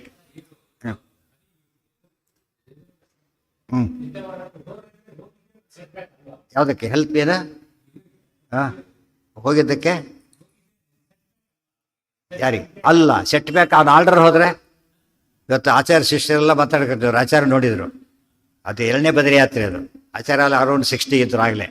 ಶಿಷ್ಯರೆಲ್ಲ ಹೋದವ್ರು ನಡ್ಕೊಂಡು ಹೋಗ್ಬೇಕಲ್ಲ, ಎಲ್ಲ 25, 30 ಆ ಥರ ಇದ್ದವ್ರು. ಗೊತ್ತಾಯ್ತಾ? ಅವರೆಲ್ಲ ಮಾತಾಡ್ತಾ ಕೂತಿದ್ರು ಇದ್ರೊಳಗೆ, ಕಾಶಿಯೊಳಗೆ. ನೈತೆ ಇರೋದೆ ಶಿಷ್ಯರೆಲ್ಲ ಮಾತಾಡ್ತಾ ಕೂತಿದ್ದಾರೆ. ಆಚಾರ ಬಗ್ಗೆ ಮಾತಾಡ್ತಾ ಆಚಾರ್ಯರು ಭಾರಿ ಸ್ಟ್ರಾಂಗ್ ಇದ್ದರಂತೆ ಮೊದಲು. ಸ್ವಲ್ಪ 60 ಆಗಿದ್ದಾರಲ್ಲ ಈಗ, ಹಾಗಿದ್ದರಂತೆ ಹೀಗಿದ್ದರಂತೆ. ಈಗ ನಾವೇ ಸ್ವಲ್ಪ ವಾಸಿ, ಅದರಿಂದ ಅದರಲ್ಲಾದರೂ ಸ್ವಲ್ಪ ಗಟ್ಟಿಬಿಟ್ಟಾಗಿದೆ ಅಂತ ಅಂದ್ಕೊಂಡ್ರು. ಆಚಾರ್ಯ ಕೇಳಿದ್ರು, ದೂರ ಇದ್ದಾರೆ ಅವರು, ಬನ್ನಿ ನಿಂತು ಕರೆದು. ಅಲ್ಲಿ ಅರ್ಧ ಜೀವ ಹೋಯ್ತು ಅವ್ರಿಗೆ. ಅಲ್ಲಿ ಕೇಳಿಸ್ಕೊಬಿಟ್ರು ಅಂತ ಆಯ್ತಾಗ. ಕೇಳಿ ಅವ್ರ ಹತ್ರ ಮಾತ್ರ ದೂರ ಮಾತಾಡ್ಕೊಂಡೆ ಕೇಳಿಸ್ತು. ಒಳಗಿದ್ದು ನೋಡ್ತಾರೆ ಅವ್ರು, ಗೊತ್ತಿಲ್ಲ ಇವರಿಗೆ. ಕರೆದ್ರು, ಆಯ್ತು ಪರೀಕ್ಷೆ ಆಗಲಿ ಅಂದರು. ಅರ್ಥ ಆಯ್ತು, ಪೂರ್ತಿ ಗೊತ್ತಾಗಿದೆ ಅಂತ ಹೇಳಿಬಿಟ್ಟು. ನಮ್ಮ ಯುದ್ಧ ಮಾಡ್ಬೇಕು ನೀವೀಗ ಎಲ್ಲರೂ ಕೂಡ. ಒನ್ ಬೈ ಒನ್ ಬರಬಾರ್ದು. ಹೇಗೆ ಬರಬೇಕು? ಯುಗಪತ್ ಒಟ್ಟಿಗೆ ನೀವೆಲ್ಲ ನನ್ನ ಮೇಲೆ ಬಿಡಬೇಕು. ಗೊತ್ತಾಯ್ತಾ? ಅವ ನೋಡಿಬೇಡ. ಅವ್ರು ಹಳೆಯ ಎಂತಾಗ ಆಚಾರ ಆಯ್ತಿದ್ರು. ಒಂದು ಮನಸ್ಸಿಲ್ಲ ಅವರಿಗೆ ಈಗ, ಪಾಪ ಅದೆಲ್ಲ ಇಲ್ಲ ಅವರಿಗೆ. ಬಟ್ ಈ ಆಚಾರ್ಯ ಹೇಳಿದ್ದಾರೆ, ಈಗ ಶಕ್ತಿ ಆಗಬೇಕು, ತೋರಿಸ್ಬಿಡ್ಬೇಕು. ಈ ಬಿಡ ಆಗಿಲ್ಲ, ನನ್ನ ಹಾಕಬೇಕು. ಮತ್ತು ಆಮೇಲೆ ಏನು ಹೇಳಬಾರ್ದು ನೀವೀಗ? ಗುರುಗಳು ಅಂತ ಬೆಲ್ಲಗಾಡಿ ಹಾಗೆಲ್ಲ ಹೇಳಬಾರ್ದು. ಇದು ಗುರುಭಕ್ತಿ ಅಲ್ಲಿ ತೋರಿಸ್ಬಾರ್ದು. ಈಗ ತೋರಿಸಿಲ್ಲ ನೀವೀಗ, ಅಲ್ಲಿ ತೋರಿಸ್ಬಾರ್ದು. ಪೂರ್ಣ ಶಕ್ತಿ ವಿನಿಯೋಗ ಮಾಡೋಕ್ಕೆ. ಯಾರು ವಿನಿಯೋಗ ಮಾಡೋದಿಲ್ಲ, ನನ್ನ ಆಜ್ಞೆ ಮೀರಿದ ಪಾಪ ಬರುತ್ತೆ ಅವರಿಗೆ. ಗೊತ್ತಾಯ್ತಾ? ಅಸ್ಮದಾಜ್ಞಾಂ ಸ ನಿರಾಕರೋತಿ. ಏನು ಮಾಡ್ಬೇಕೀಗ? ಅವ್ರು ಭಾರಿ ಏನು ಮಾಡೋಂಗಿಲ್ಲೇ ಇಲ್ಲ. ಯುದ್ಧಕ್ಕೆ ಬಂದೇ ಬಿಟ್ರು. ಅವ್ರು ಅಷ್ಟು ಜನ ಒಟ್ಟಿಗೆ ಬರ್ಬೇಕಲ್ಲ, ಬಂದರು. ಅವ್ರು ಬಂದಿದ್ದಷ್ಟೇ, ಬಿದ್ದಿದ್ದಷ್ಟೇ ಗೊತ್ತು ಅವ್ರಿಗೆ. ಆಮೇಲೆ ಆಯ್ತಾರೆ ಕೂತೇ ಇದೆ, ಎದ್ದು ಬಂದೆಲ್ಲ ಏನು ಮಾಡಿ ಹೀಗಿಟ್ಟಿದ್ದಾರೆ ಕೈ ಅಷ್ಟೇ. ಅವ್ರು ಕಿರಿಸ್ತಾ ಇದ್ದಾರೆ ಒಂದೇ ಸಮಯದಲ್ಲಿ. ದಯವಿಟ್ಟು ಕೈ ತಕ್ಕೊಡ್ರಿ ವಾಪಸ್. ಸೌಮೇರವಂ ಗೌರವಂ ಆವಹಂತಿ ತವಾಂಗ ಮಂಗಾಂಗುಲಯಶ್ಚ ನೋ ಅಂಗ. ನಿಮ್ಮ ಅಂಗಗಳು, ಅವಯವಗಳು, ಬೆರಳು ಕೂಡ ನಮ್ಮ ಮೇಲೆ ಬೇರು ಪರ್ವತ ಇಟ್ಟಾಗ ಆಗೋಗ್ಬಿಟ್ಟಿದೆ. ಕೈ ತೆಗೆದ್ರೆ ಪುರಾ ವಿನಶ್ಯಾಮ ಇತೋ ದಯಾಲು. ನೀವೇನೋ ತಡೆ ಮಾಡಿದ್ರೆ ಹೋಗೇ ಬಿಡ್ತೀವಿ ನಾವೀಗ.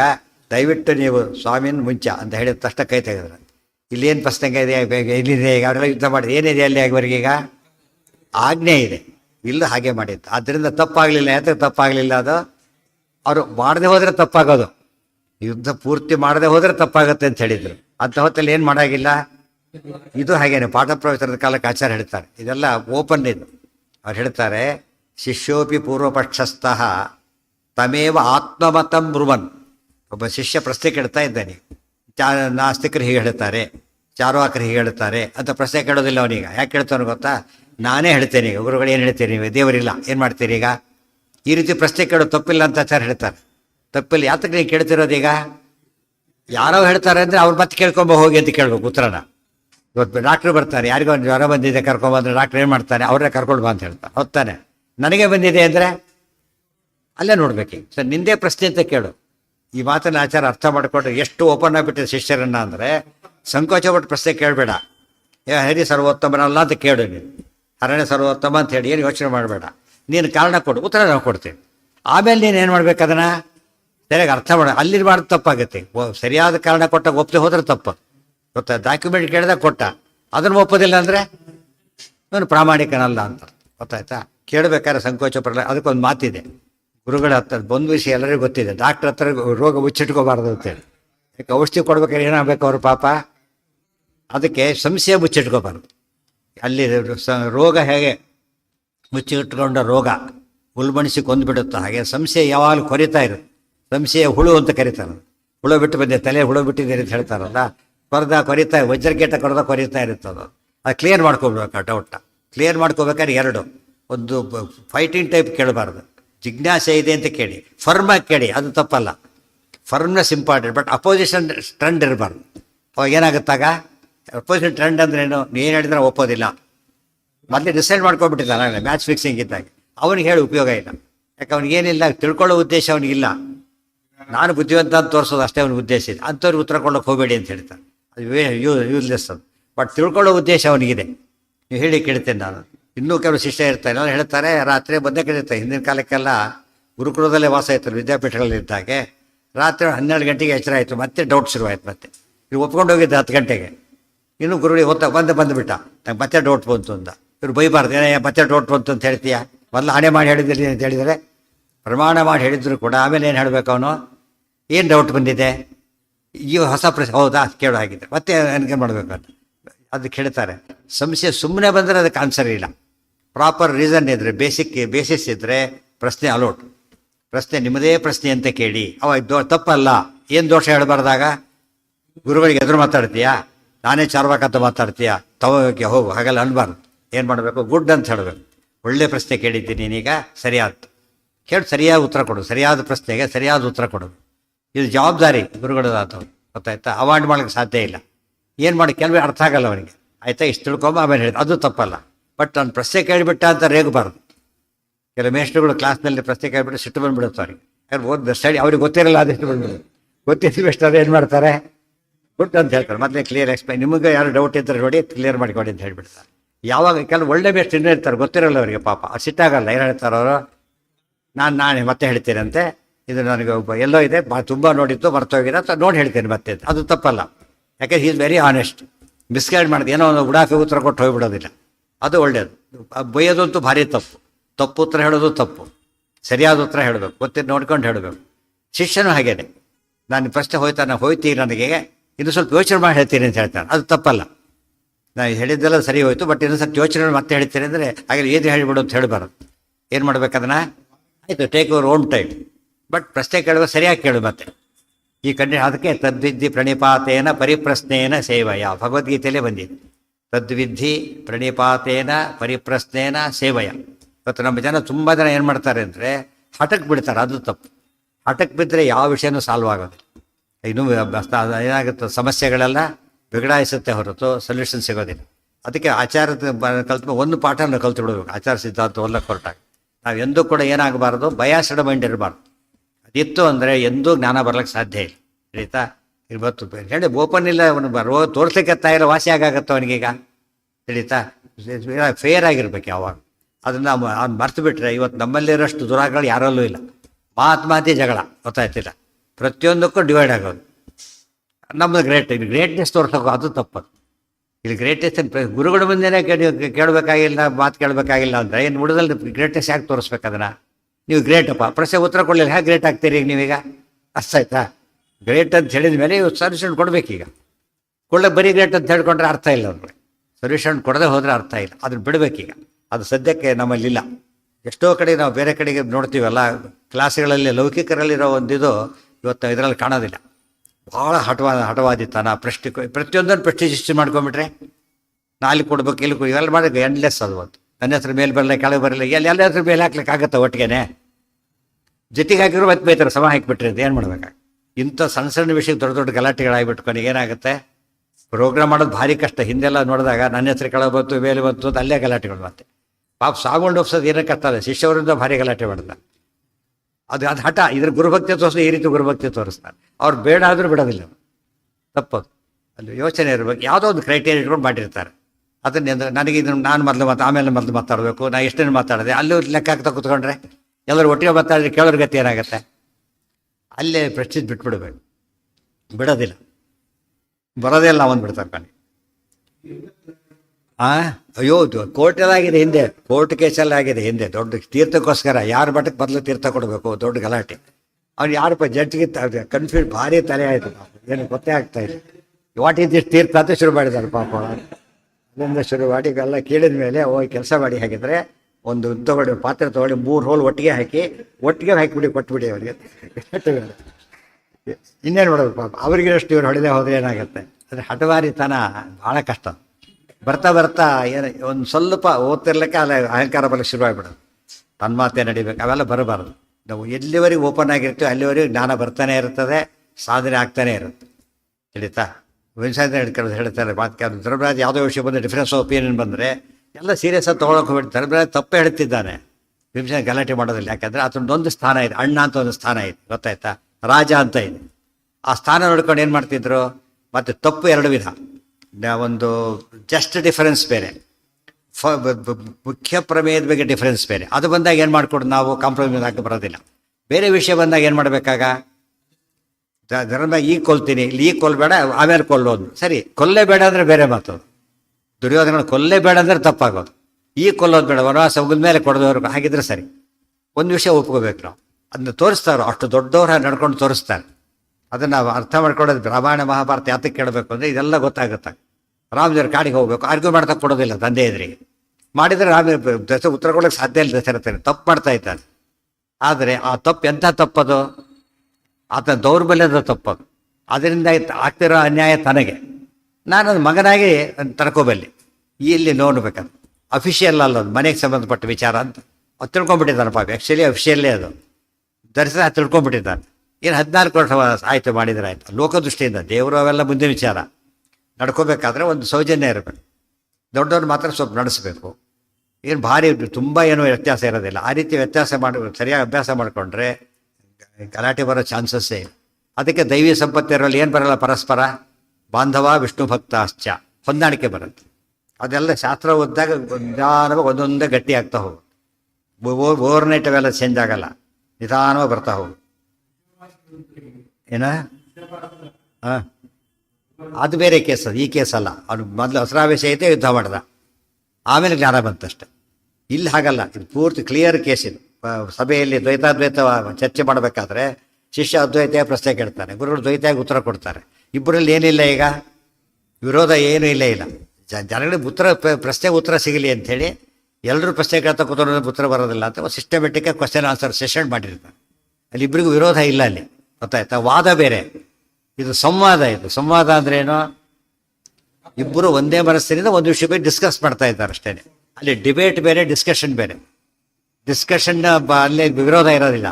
ಡಿಬೇಟ್ ಬಂದಾಗ ನಾನು ಗೆಲ್ಲಬೇಕು ಅಂತ ಇರುತ್ತೆ, ಇಲ್ಲ ಪ್ರಶ್ನೆ ಇಲ್ಲ. ಹಾಂ, ಧನುರ್ಯದನ್ಯತ್ ಹರಿಹಸ್ತ ಯೋಗ್ಯಂ ತಥ. ಆಮೇಲೆ ಏನು ಮಾಡಿದರು ರುದ್ರದೇವರು, ಹರಿಣ ಅಭಿವೀಕ್ಷಿತ ಜಗಾಮ ಕೈಲಾಸಂ. ಅವ್ರು ತಮ್ಮ ಸ್ಥಳಕ್ಕೆ ಹೊರಟು, ಕೈಲಾಸಕ್ಕೆ ಹೊರಟೋಗ್ಬಿಟ್ರು. ಅಮುಷ್ಯತ್ ಈಗ ಕನ್ಕ್ಲೂಡ್ ಮಾಡ್ತಾರೆ. ಕತೆ ಯಾತಕ್ಕೆ ಗೊತ್ತಾ ಹೇಳಿದ್ದು, ಆ ಧನುಸ್ಸು ಅವ್ರು ಹಿಡ್ಕೊಂಡ್ರು, ಈ ಧನುಸ್ಸು ನಂದು, ಗೊತ್ತಾಯ್ತಾ.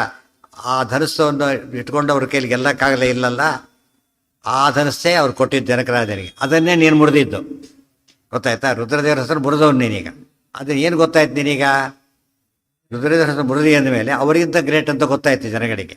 ಅದು ನನ್ನಲ್ಲಿರೋ ಧನುಸ್ಸು ಯಾವುದು ಗೊತ್ತಾ, ಆ ವಿಷ್ಣು ಹಿಡ್ಕೊಂಡ ಧನುಸ್ಸು. ಅಂದರೆ ಅರ್ಥ ಏನದಕ್ಕೆ, ನಾನು ವಿಷ್ಣು, ಅರ್ಥ ಆಯ್ತಾ. ಇದನ್ನು ನೋಡಿ, ಇದನ್ನು ಕಟ್ಟಿಕೊಡು ನೋಡಂತೀಗ. ಅದು ನೆಕ್ಸ್ಟ್ ಯಾವ್ದು, ನೆಕ್ಸ್ಟ್ ಸೆಮಿಫೈನಲ್ ಗೆದ್ಮೇಲೆ ಫೈನಲ್ಗೆ ಹೋಗ್ಬೇಕಲ್ಲ. ಆ ಧನುಸ್ಸು ಬರೆದ ಮೇಲೆ ಈ ಧನುಸ್ಸನ್ನು ಈಗ ಕೊಡ್ತೀನಿ, ಇದನ್ನು ಕಟ್ಟು. ಈಗ ಕಟ್ಟಿಬಿಟ್ರೆ ಏನರ್ಥ, ನೀನೀಗ ಪರ ಏವ, ನೀನು ನಾರಾಯಣ ಅಂತಾನೆ ಅರ್ಥ. ಇದನ್ನು ಜನ ಅರ್ಥ ಮಾಡ್ಕೊಳ್ಳಿಲ್ಲ. ನೀನು ಧನುಸ್ಸು ಕಟ್ಟಿಬಿಟ್ರೆ ನಾರಾಯಣ ಅಂದರೆ ಧನುಸ್ಸು ಕಟ್ಟಿಯಾಗಿದೆ ಈಗಾಗಲೇ, ನಾರಾಯಣ ಅಂತ ಆಗಿಲ್ಲ ಅವ್ರೀಗ. ಪರಶುರಾಮದ ಏನು ಹೇಳ್ತಿದ್ದಾರೆ, ನನ್ನ ಸಮಾನ ಆಗ್ತಿ ಅಂತ ಅರ್ಥ. ಈಗ ಸಮಾನ ಆದ ದೇವರು ಸಾಮಾನ್ಯ ಕೊಟ್ಟು ಒನ್ನೆಸ್, ಅದು ಇಬ್ಬರು ಒಂದೇ ಅಂತ ಅರ್ಥ. ಇದನ್ನು ಲಾಜಿಕಲ್ ಆಗಿದೆ, ಕ್ಲಿಯರ್ ಆಗಿದೆ. ಇದನ್ನು ಹರಿಕತೆಯಲ್ಲಿ ಹೇಗೆ ಹೇಳ್ತಾರೆ ಅಂದರೆ, ಮೊದಲೇ ಹೇಳಿದ್ದಾರೆ, ಹರಿಕತೆ ಸರಿಯಾಗಿ ಹೇಳೋರಿದ್ದಾರೆ, ಭಾಳ ಕಡಿಮೆ ಅಷ್ಟೇ. 1 ಗಂಟೆ ಹೇಳ್ಬಿಟ್ಟು ಪರಶುರಾಮದೇವ್ರು ಮರ್ಯಾದೆ ಕಳ್ಕೊಂಡು ಹೋಗ್ಬಿಟ್ರು ಅಂತ ಹೇಳ್ಬಿಡ್ತಾರೆ. ಆಭಾಸ ಆಗೋಯ್ತು ಅವ್ರಿಗೆ, ಏನು ಆಭಾಸ ಇವನ್ ತಲೆಗಾಗಿದೆ, ಅದು ಏನಾಗಿಲ್ಲ ಅಲ್ಲಿ. ಅದನ್ನೇ ಹೇಳೋದಕ್ಕೆ ಕ್ಲಿಯರಾಗಿ ಹೇಳ್ತಾರೆ. ಇದು ವಾಲ್ಮೀಕಿ ರಾಮಾಯಣದ ಡೀಟೇಲ್ಸ್ ಬರೋದಿಲ್ಲ, ಬರೀ ಮೇಲ್ನೋಟದ ಕಥೆ ಮಾತ್ರ ಹೇಳ್ತಾರೆ. ಅದು ಫುಲ್ಲಾಗಿ ಬರುತ್ತೆ, ಮೇಲೆ ಹೇಳಿದ್ದೆಲ್ಲ ಎಜಿಟೀಸ್ ಇದೆ. ಈ ಭಾಗ ಮಾತ್ರ ಏನು ಮಾಡ್ತಾರೆ ಅವರು, ಲೋಕ ಕಂಡದ್ದು ಮಾತ್ರ ಹೇಳ್ತಾರೆ. ಆಚಾರ್ಯ ಏನು ಮಾಡ್ತಾರೆ, ನಿರ್ಣಯ ಹೇಳ್ತಾರೆ. ಧನುರ್ಯತ್ ಅನ್ಯತ್ ಹರಿಹಸ್ತ ಯೋಗ್ಯಂ ತದ್ಧನುಸ್ತ್ವಯಾ ಪ್ರಭಗ್ನಂ. ಏನು ಮಾಡಿದ್ದಿ ಧನುಸ್ಸನ್ನೇನೋ, ಎತ್ತಿ ಕಟ್ಟಿದ್ದೇ ಒಂದು ಸವಾಲು ಗೆದ್ದಾಗಾಯಿತು, ಮುರಿದು ಬೇರೆ ಹಾಕಿಬಿಟ್ಟಿದ್ದೆ. ಜಸ್ಟ್ ಮುರಿದಿಲ್ಲ, ಮತ್ತೆ ಸೀಡೋಗಿಲ್ಲ, ಅದು 2 ಹೋಳಾಗಿಬಿಟ್ಟಿದೆ ಮಾಡಿದ್ದಿ. ಆದ್ದರಿಂದ ಅದು ಲೋಕ ಸನ್ನಿಧ ಓಪನ್ ಆಗಿ ಮಾಡಿದ್ದಿ. ನನ್ನ ಚಾಲೆಂಜಿಗೆ ಅಂದಮೇಲೆ ಶಿವನಿಗಿಂತ ಗ್ರೇಟ್ ಅಂತ ಆಯ್ತಲ್ಲ ನೀನೀಗ, ಗೊತ್ತಾಯ್ತಾ. ನಾನು ಅದನ್ನು ಪ್ರೂವ್ ಆಗಬೇಕೀಗ, ಪ್ರೂವ್ ಆಗಬೇಕು. ಇದನ್ನು ತಗೋಯಿ, ಈ ಧನಸ್ಸು ಕೊಡ್ತೇನೆ ತಗೋಯ್ದು, ಅದಾಯಿತು. ಇದನ್ನು ಮುರಿ ಅಂತಾರಲ್ಲ ಹಾಗೆ.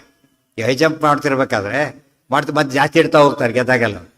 ಎಲ್ಲಿವರೆಗೂ ಅವನು ಆಳ್ತಾ ಅಲ್ಲಿ ಅವಕಾಶ ಕೊಡ್ತಾರೆ. 2 ದಿವಸ ಬಿದ್ದ ಮೇಲೆ ಅಲ್ಲಿ ಎಂಡ್ ಹೌದು, ಇನ್ನು ಇದಕ್ಕಿಂತ ಆಗೋದಿಲ್ಲ ಅಂತ ತೀರ್ಮಾನ ಆಗುತ್ತೆ.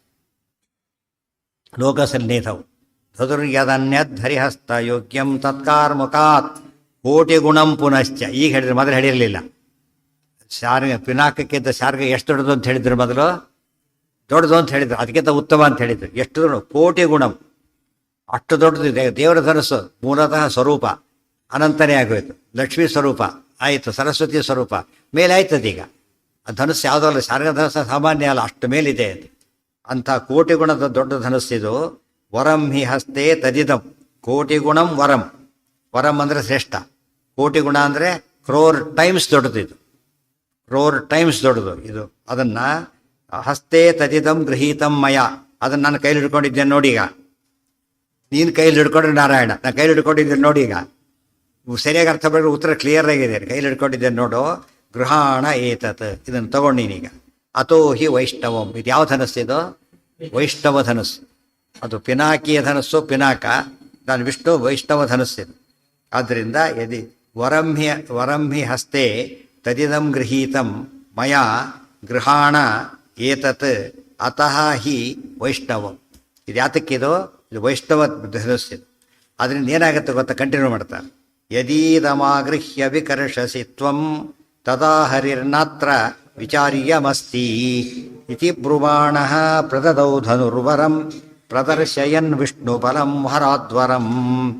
ಯದಿ ಇದಂ ಆಗೃಹ್ಯ ವಿಕರ್ಷಸಿ ತ್ವಂ ತದಾ ಹರಿಃ ನ ಅತ್ರ ವಿಚಾರ್ಯಮಸ್ತಿ ಇತಿ ಬ್ರುವಾಣಃ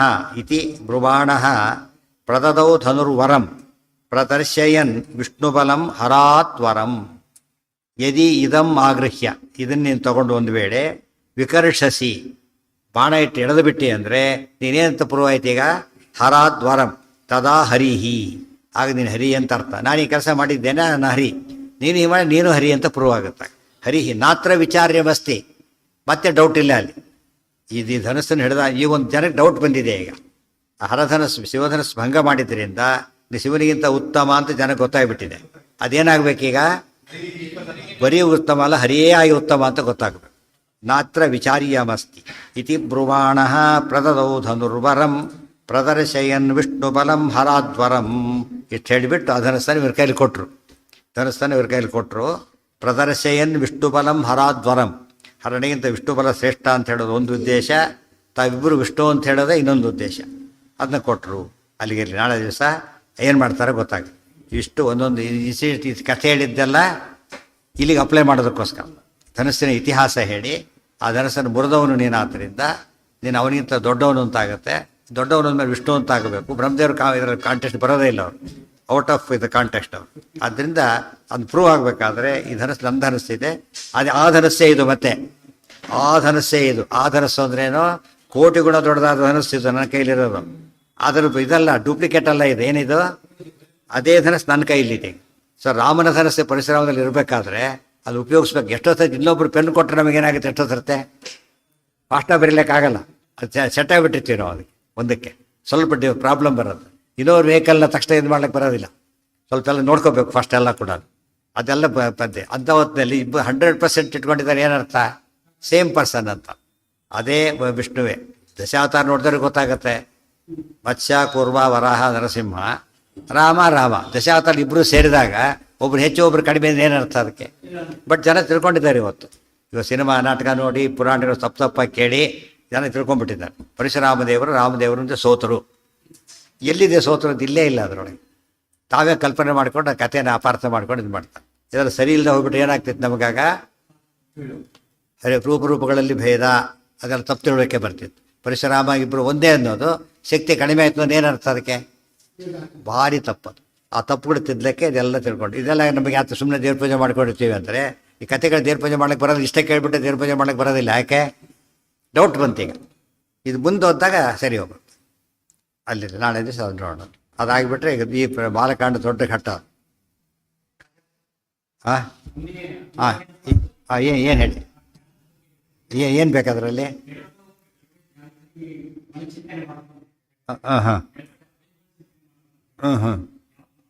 ಎರಡೂ ಮಾಡಬೇಕು. ಗೊತ್ತಾಯ್ತು? ರೂಪಚಿಂತನೆ ಮಾಡಬೇಕು, ಅವಚಿಂತನೆ ಮಾಡಬೇಕು. ನಮ್ಗೆ ಎಷ್ಟು ಸಾಧ್ಯ ಆಗುತ್ತೋ ಅಷ್ಟು ಮಾಡಬೇಕು. ಇವತ್ತು ಒಬ್ಬರು ಕಂಡಾಗ ಅವ್ರು ಅರ್ಥ ಮಾಡಿ ಎಷ್ಟು ಸಾಧ್ಯ ಇದೆ ನಮಗೆ ಅರ್ಥ ಮಾಡ್ಕೋಬೇಕಾದ್ರೆ. ಪೇಪರ್, ನ್ಯೂಸ್ ಪೇಪರ್ ಪೂರ್ತಿ ಓದೋಕ್ಕಾಗತ್ತೆ ನಿಮ್ಮ ಕೈಲೇ? ಸಾಧ್ಯನೇ ಇಲ್ಲ. ಯಾವುದೇ ಒಂದು ಕತೆ ಓದಿದ್ರೆ ಪೂರ್ತಿ ಸುಮ್ಮನೆ ಕಥೆಯಾಗಿ ಓದೋದು ಬೇರೆ, ಅನಲೈಸ್ ಮಾಡಿ ಓದೋದು ಬೇರೆ. ಗುಣ ನೋಡೋದು ಬೇರೆ. ಒಟ್ಟಿನ ಮೇಲೆ ಒಂದು ಅರ್ಥ ಆಯಿತು ಅಂತ ಹೇಳ್ತೇವೆ, ಅರ್ಥ ಆಗಲ್ಲ ತಾರತಮ್ಯ ಇದೆ. ಅದೇ ರೀತಿ ಧನಸ್ಸು ದೇವ್ರ ಪೂರ್ತಿ ಚಿತ್ರ ನೋಡ್ಬೇಕಾದ್ರೆ ನಮಗೆ ದೇವರ ಅನಂತ ತಲೆ ಒಡೆದೋಗ್ಬಿಡೋದು, ಸಾಧ್ಯ ಆಗೋದಿಲ್ಲ. ಅದಕ್ಕೇನು ಮಾಡಬೇಕಾಗ ಒಂದೊಂದೇ ಅವಯವ ಚಿಂತನೆ ಮಾಡಿ, ಪಾದದಿಂದ ಶಿರಸ್ಸಿನವರೆಗೂ ಮಾಡಿ, ಆಮೇಲೆ ನಿಧಾನವಾಗಿ ಹೊತ್ತತ್ರ ಪ್ರಯತ್ನ ಪಡಿ, ಸ್ಟೆಪ್ ಬೈ ಸ್ಟೆಪ್. ಮತ್ತು ಎಕ್ಸರ್ಸೈಸ್ ಮಾಡೋರು ಕೂಡ ಒಂದೇ ದಿವಸ ಬೆಳೆಗೆ ಏನಾಗುತ್ತೆ ಮಾಡ್ಲಿಕ್ಕೆ ಹೋದರೆ ಪೇಷಂಟ್ ಆಗಿಬಿಡ್ತಾನೆ ಅಷ್ಟೇ. ಒಂದು ದಿವಸ ಮಾಡ್ಲಿಕ್ಕೆ ಬರೋದಿಲ್ಲ. ಪ್ರಾಣಾಯಾಮ ಕೂಡ ನಿಧಾನವಾಗಿ ಮಾಡಿ ಅಂತ ಹೇಳ್ತಾರೆ. ಬಟ್ ಒಟ್ಟಿಗೆ ಫುಲ್ ಮಾಡ್ಲಿಕ್ಕೆ ಹೋದರೆ ಬಿದ್ದು ಬಿಡ್ತಾರೆ ಅಷ್ಟೇ. ಮಾಡ್ಲಿಕ್ಕಾಗಲ್ಲ, ಸ್ಲೋಲಿ ಮಾಡಬೇಕು. ಅದಕ್ಕೆ ಧ್ಯಾನ ಸ್ಲೋಲಿ ಏನು ಮಾಡ್ತಾ ಹೋಗ್ಬೇಕಂದ್ರೆ ಗುಣಗಳು ಅಷ್ಟೇ ಎಲ್ಲ ಕೂಡ ಚಿಂತನೆ ಮಾಡೋದು. ಫಲ ಒಂದನೇ ಚಿಂತನೆ ಮಾಡ್ತಾ ಹೋಗಿ, ಎಂಡ್ಲೆಸ್ ಅದು ಕೊನೆಗೆ. ಬರೀ ರೂಪ ಚಿಂತನೆ ಮಾಡಿ, ಅದು ಎಂಡ್ಲೆಸ್. ಮತ್ತೆ ಬರೀ ಆನಂದ, ಅದು ಎಂಡ್ಲೆಸ್. ಎಲ್ಲದನ್ನ ಏನು ಮಾಡ್ತಾ ಹೋಗ್ಬೇಕದನ್ನ ಈಗ ಸರಿಯಾಗಿ ಮಿಕ್ಸ್ ಮಾಡ್ಕೊಂಡು ಮಾಡ್ಬೇಕು. ಮನೇಲಿ ಎಲ್ಲ ಪ್ರಾವಿಡೆನ್ಸ್ ಇದ್ದರೂ ಕೂಡ ಅಡಿಗೆಗೆ ತಕ್ಕಂತೆ ಏನು ಹಾಕ್ತಾರೆ ಈಗ ಅಷ್ಟೇ ಹೇಗೆ ಹಾಕ್ತಾರೋ ಹಾಗೆ ನಮ್ಮ ಧ್ಯಾನಕ್ಕೆ ಎಷ್ಟು ಬೇಕೋ ಅಷ್ಟು ರಾಮರೂಪಕ್ಕೆ ನಾವು ಇಷ್ಟು ಚಿಂತನೆ ಮಾಡೋಣ, ನಾಳೆ ಇನ್ನೂ ಜಾಸ್ತಿ ಮಾಡೋಣ. ಸುಮ್ಮನೆ ಜಾಸ್ತಿ ಮಾಡ್ಲಿಕ್ಕೆ ಬರೋಲ್ಲ, ಕೇಳ್ಕೊತ ಜಾಸ್ತಿ ಮಾಡ್ಬೇಕದನ್ನು. ಗೊತ್ತಾಯ್ತಾ? ಅಲ್ಲಿ ಇದ್ರೆ ತಾನೇ ಕೊಡು. ಬಡಿಸೋಕ್ಕೆ ಅನ್ನ ಇರಬೇಕಲ್ಲ ಫಸ್ಟ್. ಅದು ಇಲ್ಲಿ ಬಡಿಸೋರಿಗೆ ಕೆಲಸ ಬರೋದು ಯಾವಾಗ ಅಲ್ಲಿ ಇದ್ದರೆ. ಮೊದಲು ಸ್ಟಾಕ್ ಇರ್ಬೇಕು ನಮ್ಮ ಹತ್ರ. ಸ್ಟಾಕ್ ಇಲ್ಲ ಮತ್ತೆ ಕೇಳಬೇಕಾಗ, ಕೇಳ್ಬಿಟ್ಟು ಮತ್ತೆ ಜ್ಞಾನ ಜಾಸ್ತಿ ಮಾಡ್ಕೋಬೇಕು. ಜ್ಞಾನ ಜಾಸ್ತಿ ಆಗದ ಹೊರತು ಧ್ಯಾನ ಜಾಸ್ತಿ ಆಗಲಿಕ್ಕೆ ಸಾಧ್ಯ ಇಲ್ಲ. ಲಿಂಕ್ ಮಾಡಬೇಕು. ಇವಾಗ ಒಬ್ಬ ವ್ಯಕ್ತಿ ನೋಡ್ತಾವೆ, ಜಟ್ಟಿ ಬರ್ತಾನೆ, ಆ ಜಟ್ಟಿ ಆಕಾರ ಕಾಣುತ್ತೆ ನಿಮಗೆ, ಅವನು ಸ್ಟ್ರೆಂತು ಕಾಣುತ್ತೆ, ಹೊತ್ತಾನೆ, ಎರಡು ಒಟ್ಟಿಗೆ ಕಾಣಿಸ್ತೀಗ. ಈಗ ಅವ್ನು ಫೈಟಿಂಗ್ ನೋಡಿದ ಮೇಲೆ ಹೋಗಿ ಅಟ್ಯಾಕಿಂಗ್ ಪವರ್ ಗೊತ್ತಾಯ್ತು. ಸುಮ್ಮನೆ ಕೂತು ಅಟ್ಯಾಕಿಂಗ್ ಪವರ್ ಗೊತ್ತಾಗೋದಿಲ್ಲ, ಅದು ಗೊತ್ತಾಯಿತು. ಅದನ್ನು ತಿಳ್ಕೊ ಹೋದಂತೆ ಅವನ ಬಗ್ಗೆ ಫುಲ್ ನಾಲೆಜ್ ಬರೋದು. ಅವ್ನು ನೋಡಿದಾಗಲೇ ಆಮೇಲೆ ಏನಾಗುತ್ತೆ ಎಲ್ಲ ಒಟ್ಟಿಗೆ ಜ್ಞಾಪಕ ಬರುತ್ತೆ, ಅದಿಷ್ಟು ಕೂಡ ಜ್ಞಾಪಕ ಬರುತ್ತೆ. ಮೊದಲು ಪಾತ್ರ ಕೂಡ ಚಿಂತನೆ, ಮತ್ತು ಮೂಲ ರೂಪಕ್ಕೆ ಚಿಂತನೆ, ಇನ್ನೊಂದು ರೂಪಕ್ಕೆ ಕಂಪೇರ್ ಮಾಡೋದು, ಅವೆಲ್ಲ ಮಾಡ್ಕೊತ ಹೋಗ್ರಿ. ಏನಾಗುತ್ತಾಗ ಬರೀ ಇಬ್ಬರೇ ಸಮಾಂತರ ಸಾಲದು. ಹೇಗೆ ಸಮಾಂತರ ಅನ್ಕೋಬೇಕು ಮನಸ್ಸಿನೊಳಗೆ, ಗಟ್ಟಿ ಆಗ್ಬೇಕು ಮನಸ್ಸಿಗೆ. ಭೇದ ಇಲ್ಲ ಅನ್ನೋದು ಕನ್ವಿನ್ಸ್ ಆಗಬೇಕು. ಆ ರೀತಿ ಮಾಡೋದು. ಅದು ಓವರ್ನೈಟ್ ಮಾಡ್ಲಿಕ್ಕೆ ಬರಲ್ಲ, ಅದು ತುಂಬ ದಿವಸಗಳು ಬೇಕು. ಗೊತ್ತಾಯ್ತಾ? ಭಾರಿ ಸ್ಲೋ ಆಗಿ ಮಾಡಬೇಕು. ಎಕ್ಸಸೈಸ್ ಮಾಡಿರ್ಬೇಕು. ತುಂಬ ಹೇಳ್ತಾರೆ, ಎಷ್ಟೋ ಜನ ರೀತಿ ಮಾಡಿ ಹಾಸ್ಪಿಟ್ಲಾಗಿ ಸತ್ತೋರು ಇದ್ದಾರೆ. ಗೊತ್ತಾಯ್ತು? ಜಾಗಿಂಗ್ ಸತ್ತೋರಿಲ್ಲ ಆ ಥರ. ತುಂಬ ಜನಕ್ಕೆ ಎಕ್ಸಸೈಸ್ ಭಾಳ ಹೆಚ್ಚು ಮಾಡ್ಲಿಕ್ಕೆ ಹೋಗಬಾರ್ದು. ಗೊತ್ತಾಯ್ತಾ? ಮೊದಲು ಸ್ಕೂಲ್ ಕಾಲೇಜಲ್ಲಿ ಒಂದೊಂದೇ ಸ್ಟೆಪ್ಸ್ ಹೇಳ್ತಾ ಹೋಗ್ತಾರೆ. ಒಂದು ಸ್ಟೆಪ್, ಇನ್ನೊಂದು ಸೆಕೆಂಡು. ಇದು NCC ಎಲ್ಲ ಹೋಗಿರ್ತೀರಲ್ಲ, ಎಲ್ಲ ಒಟ್ಟಿಗೆ ಹೇಳ್ಕೊಂಡು ಯಾರು ಹೇಳ್ಕೊಡ್ತಾ ಬರ್ತಾರೆ. ಒಂದೇ ದಿವಸ ಮಾಡೋಕ್ಕೋರು ಭಾರಿ ಅಪಾಯ. ಒಬ್ಬರು ನಮ್ಮಲ್ಲಿ ಪಾಠಕ್ಕೆ ಬರ್ತಾ ಇದ್ದಾರೆ, ಒಬ್ಬರು ಇದ್ದರು ಪಾಪ. ನಾನು ಹೇಳಿದೆ ಬೇಡ ಅಂಥೇಳಿ. ಸುಮಾರು 5-6 ವರ್ಷದ ಹಿಂದೆ ಯಾವುದೋ ಯೋಗಕ್ಕೆ ಹೋಗ್ತೀನಿ ದಿವಸ 2 ಗಂಟೆ ಯೋಗ ಮಾಡಿ ಪಾಠಕ್ಕೆ ಬರಲಿಲ್ಲ. ಸ್ವಲ್ಪ ದಿವಸ ಯಾತಕ್ಕೆ ಅಂತ ಕೇಳಿದೆ. ಯೋಗಕ್ಕೆ ಹೋಗ್ತೀನಿ ಅಂತ ಹೇಳಿದ. ಏನು ಯೋಗ ಅದಕ್ಕೆಲ್ಲ ಹೇಳಿದ. ನೋಡಿ, ವಯಸ್ಸಿನಲ್ಲಿ ಮಾಡಬಾರದು. ಅವ್ರು ಹೇಳ್ತಾರೆ ಕೆಲವೆಲ್ಲ ವಾಕಿಂಗ್ ಎಲ್ಲ ವಯಸ್ಸಿನಲ್ಲೂ ಸೇಫು. ಗೊತ್ತಾಯ್ತಾ? ಅದು ಯಾರು ಸಾಧ್ಯ ಆದಷ್ಟು ಕಣ್ಣು ಮುಚ್ಕೊಂಡು ಮಾಡ್ಬೋದು. ಆಗ ಸಾಧ್ಯ ಆಗ ನಿಲ್ಲಿಸ್ಬಿಡ್ಬೇಕಷ್ಟೇ. ಅದೇ ರೀತಿಯೇ ಕೆಲವು ವಯಸ್ಸು ಎಲ್ಲರೂ ಮಾಡ್ಲಿಕ್ಕೆ ಹೋಗಬಾರ್ದು. ಅದು ನಾಟ್ ವಯಸ್ಸಾದ್ಮೇಲೆ ಶುರು ಮಾಡೋದಂತೂ ಭಾರಿ ಮೂರ್ಖತನ. ಮೊದಲಿಂದ ಮಾಡ್ತಿದ್ರು ಕೂಡ ಆಮೇಲೆ ಮಾಡ್ಲಿಕ್ಕೆ ಆಗೋದಿಲ್ಲ. ಆಗಲೇ ಶುರು ಮಾಡ್ಲಿಕ್ಕೆ ಹೊರಟ್ರೆ ಕೇಳಲಿಲ್ಲ ಆತ. ಆಮೇಲೆ ವಿಚಿತ್ರ ರೋಗ ಬಂತು, ಇದು ಬಂತು, ಡಯಾಗ್ನೋಸ್ ಬಂತು, ವರ್ಷ ಭಾರಿ ಒದ್ದಾಡಿ ಹೋಗಿಬಿಟ್ಟ ಕಣೆ. ಗೊತ್ತಾಯ್ತಾ? ಅದು ಮಾಡಬಾರ್ದು, ಅತಿ ಮಾಡಬಾರ್ದು. ಎಕ್ಸಸೈಸ್ ಮಾಡೋದು ಹೇಳ್ತಾರೆ, ತುಂಬ ಮಾಡಬೇಡಿ. ಮತ್ತು 7 ದಿವಸ ಮಾಡಬೇಡಿ, 5 ದಿವಸ ಮಾಡಿದರೆ ಸಾಕು ಅಂತ ಹೇಳ್ತಾರೆ. ಒಂದು ದಿವಸ ರೆಸ್ಟ್ ಕೊಡಬೇಕು, ಎಲ್ಲಾಗಲೂ ರೆಸ್ಟ್ ಕೊಡಬೇಕು. ಅಥವಾ 6 ದಿವಸ ಮಾಡಿ, 7 ದಿವಸನೂ ಮಾಡಬೇಡಿ ಅಂತ ಹೇಳ್ತಾರೆ. ಗೊತ್ತಾಯ್ತಾ? ಎಲ್ಲ ಎಕ್ಸಸೈಸು ಮಾಡಬೇಡಿ, ಕೆಲವು ಚೇಂಜ್ ಇಟ್ಕೊಳ್ಳಿ. ತುಂಬ ಜನ ಎಲ್ಲೋ ಕೇಳಿ ಓವರ್ ಮಾಡೋಕ್ಕೆ ಹೋಗಿ ಭಾಳಷ್ಟು ಪ್ರಾಬ್ಲಮ್ ಕ್ರಿಯೇಟ್ ಮಾಡ್ಕೋತಾರೆ. ಒಳ್ಳೇದಲ್ಲ ಅದು. ತಿಳಿತಾ? ಪೂರ್ತಿ ನಿಲ್ಲಿಸೋದು ಹೇಗೆ ತಪ್ಪೋ ಓವರ್ ಮಾಡೋದು ಅಷ್ಟೇ ತಪ್ಪು. ಒಂದು ಆಪ್ಟಿಮಮ್ ಅಂತ ಏನು ಹೇಳ್ತೇವೆ, ಎಲ್ಲದಕ್ಕೂ ಆಗಿರ್ಬೇಕು. ಈ ಹಾರ್ಟ್ ಅಟ್ಯಾಕ್ ಆಗಿರ್ತ ತಿಳ್ಕೊಳ್ಳಿ, ಫಸ್ಟ್ ಅದು ಸ್ವಲ್ಪ ಆಯಿತು, ತಕ್ಷಣ ಅವ್ರಿಗೆ ರೆಸ್ಟ್ ಕೊಟ್ಬಿಟ್ರೆ ತುಂಬ ಬೇಗ ಇದಾಗ್ತದೆ. ಪ್ರಯತ್ನ ಮಾಡ್ಬೇಕು, ಭಾರಿ ಡೇಂಜರ್ ಆಗುತ್ತೆ. ಮತ್ತೆ ಪ್ರಯತ್ನ ಮಾಡೋಕ್ಕೆ ಹೋಗಬಾರ್ದು. ಸ್ವಲ್ಪ ಅನಿಸ್ತಷ್ಟು ಸ್ಟಾಪ್ ಮಾಡಿಬಿಡ್ಬೇಕು. ಸ್ಟಾಪ್ ಮಾಡಿಬಿಟ್ಟು ಹಾಗೆ ರಿಲ್ಯಾಕ್ಸ್ ಆಗಿಬಿಟ್ರೆ ಆಮೇಲೆ ಸ್ವಲ್ಪ ಹೊತ್ತು ಇದಾಗುತ್ತೆ, ತೋರಿಸ್ಕೊಂಡು ಮಾಡ್ಕೊಳಕ್ಕೆ ಬರುತ್ತೆ. ಇಲ್ಲಿ ಹೋದ್ರೆ ಆಗಲೇ ಜಾಸ್ತಿ ಆಗಿಬಿಟ್ಟು ಅದು ಏನು ಮಾಡೋಕ್ಕೆ ಬರೋದಿಲ್ಲ. ಅದು ನಮ್ಮ ಶಕ್ತಿ ನಮಗೆ ಗೊತ್ತಿಲ್ಲ, ಅದೇ ಯಥಾಶಕ್ತಿ ಅಂತೇಳಿ. ನಮಗೆ ಯಾವಾಗ ಅದು ಆಯಾಸ ಅನಿಸುತ್ತೆ ತಕ್ಷಣ ಏನು ಮಾಡ್ಬೇಕಂದ್ರೆ ಇನ್ನೊಬ್ರು ಮಾಡ್ತಾರಂತೆ ಮಾಡ್ಲಿಕ್ಕೆ ಹೋಗಬಾರ್ದು. ನನ್ನ ಕೈಲಿ ಆಗೋದಿಲ್ಲ, ಬೆಟ್ಟ ಹತ್ತಿರ್ತಾನೆ ಆಯಾಸ ಆಯಿತು, ಅವ್ರ ಹತ್ತ ನಾನು ಹತ್ತೀನಿ ಅಂತ ತಿಳ್ಕೊಳಕ್ಕೆ ಹೋಗ್ಬಾರ್ದು. ನಾನು ಬರಲ್ಲ, ಸಾಕು ಇಲ್ಲೇ ಕೊಡ್ತೀನಿ, ಸಾಕದಕ್ಕೆ. ನಿಮ್ಮ ಆರೋಗ್ಯ ನಿಮ್ಮ ಕೈಯಲ್ಲಿ ತಾನೇ ಇರಬೇಕಾಗ್ತು. ಅವ್ರಿಗೇನು ಗೊತ್ತೇನು, ನಾಳೆ ಅವರೇ ಅಂತಾರೆ ನಾನು ಬಾ ಅಂತ ಹೇಳಿದ, ನೀನು ಬಂದಿದ್ದಕ್ಕೆ ಗೊತ್ತು, ನನಗೇನು ಗೊತ್ತಾಗಿತ್ತು ಅಂತ ಹೇಳ್ತಾರೆ. ಊಟ ಮಾಡ್ಬೇಕಾದ್ರೆ ನಮಗೆ ಎಷ್ಟು ಹೊಟ್ಟೆ ಇಡಿಸುತ್ತೆ ಅಂತ ಹೇಗೆ ಗೊತ್ತಿರಬೇಕು, ಹಾಗೆ ನಮಗೆ ಎದುರಲ್ಲೂ ಕೂಡ ಒಂದು ಪರಿಜ್ಞಾನ ಇರಬೇಕು. ಇನ್ನೊಬ್ಬರು ಕಂಪೇರ್ ಮಾಡ್ಕೊಳ್ಳೋದು ಭಾರಿ ತಪ್ಪದು. ಪ್ರತಿಯೊಬ್ಬರೂ ಕೂಡ ಬೇರೆ ಬೇರೆ ಆಗ್ತಾನೆ, ಜೀವ ಭೇದ. ಅವರಂತೆಯೇ ಮಾಡ್ತೀವಿ ಎಂಬುದು ಭಾರಿ ತಪ್ಪು. ನಾವು ಒಳ್ಳೇದು ಮಾಡೋಣ, ಸರಿಯಾದ ರೀತಿಯಲ್ಲಿ ಮಾಡೋಣ ಅಂತ ಇರಬೇಕೆ ಹೊರತು too much is too bad ಅಂತಾರಲ್ಲ, ಅದು ಮಾಡಬಾರ್ದು. ಅದಕ್ಕೆ ಅದೇ ಧ್ಯಾನ ಕೂಡ ಹಾಗೇನೆ. ಹೆಚ್ಚು ಮಾಡ್ಲಿಕ್ಕೆ ಹೋದರೆ ಭಾರಿ ಡೇಂಜರಸ್. ಪ್ರಾಣಾಯಾಮ ಮಾಡೋಕ್ಕೆ ಹೋಗಿ ಹಾಸ್ಪಿಟ್ಲಿಗೆ ಹೋದವರು ಇದ್ದಾರೆ. ಗೊತ್ತಾಯ್ತಾ? ಅತಿ ಮಾಡ್ಲಿಕ್ಕೆ ಹೋಗ್ತಾರಲ್ಲ, ಗೊತ್ತಾಗುತ್ತೆ ಹಿಡ್ಕೊಳಕ್ಕಾಗೋದಿಲ್ಲ ಅಂತೇಳಿ. ಅಲ್ಲಿ ಹಿಡ್ಕೊಂಡ್ಬಿಟ್ರೆ ಏನಾಗುತ್ತೆ, ಅದು ಸರಿಯಾಗಿ ಹಿಡ್ಕೊಂಡ್ರೆ ಕಿವಿಯಿಂದ ಬಂದರೆ ಬರ್ಸ್ಟಾಗಿ ಹೋಗುತ್ತೆ ಅಷ್ಟೇ. ಅವು ಹೊರಗೆ ಬರಬೇಕಲ್ಲ ಗಾಡಿ. ಈಗ ನೀವು ಇಲ್ಲಿ ಕಂಟ್ರೋಲ್ ಮಾಡಿದ್ದೀವಿ, ಔಟ್ಲೆಟ್ ಬೇಕು ಅದಕ್ಕೋದು ಆಗ್ತಾ ಇಲ್ಲ, ಎಲ್ಲ ಹೋದರೆ ಡಬ ಅಂದ್ಬಿಡ್ತಾರೆ. ಕಿವಿ ಹೋಗುತ್ತೆ, ಇದಾಗುತ್ತೆ, ಏನು ಬೇಕಾದ್ರೆ ಆಗ್ಬೋದು. ಏನೋ ಹಾಂ ಹಾಂ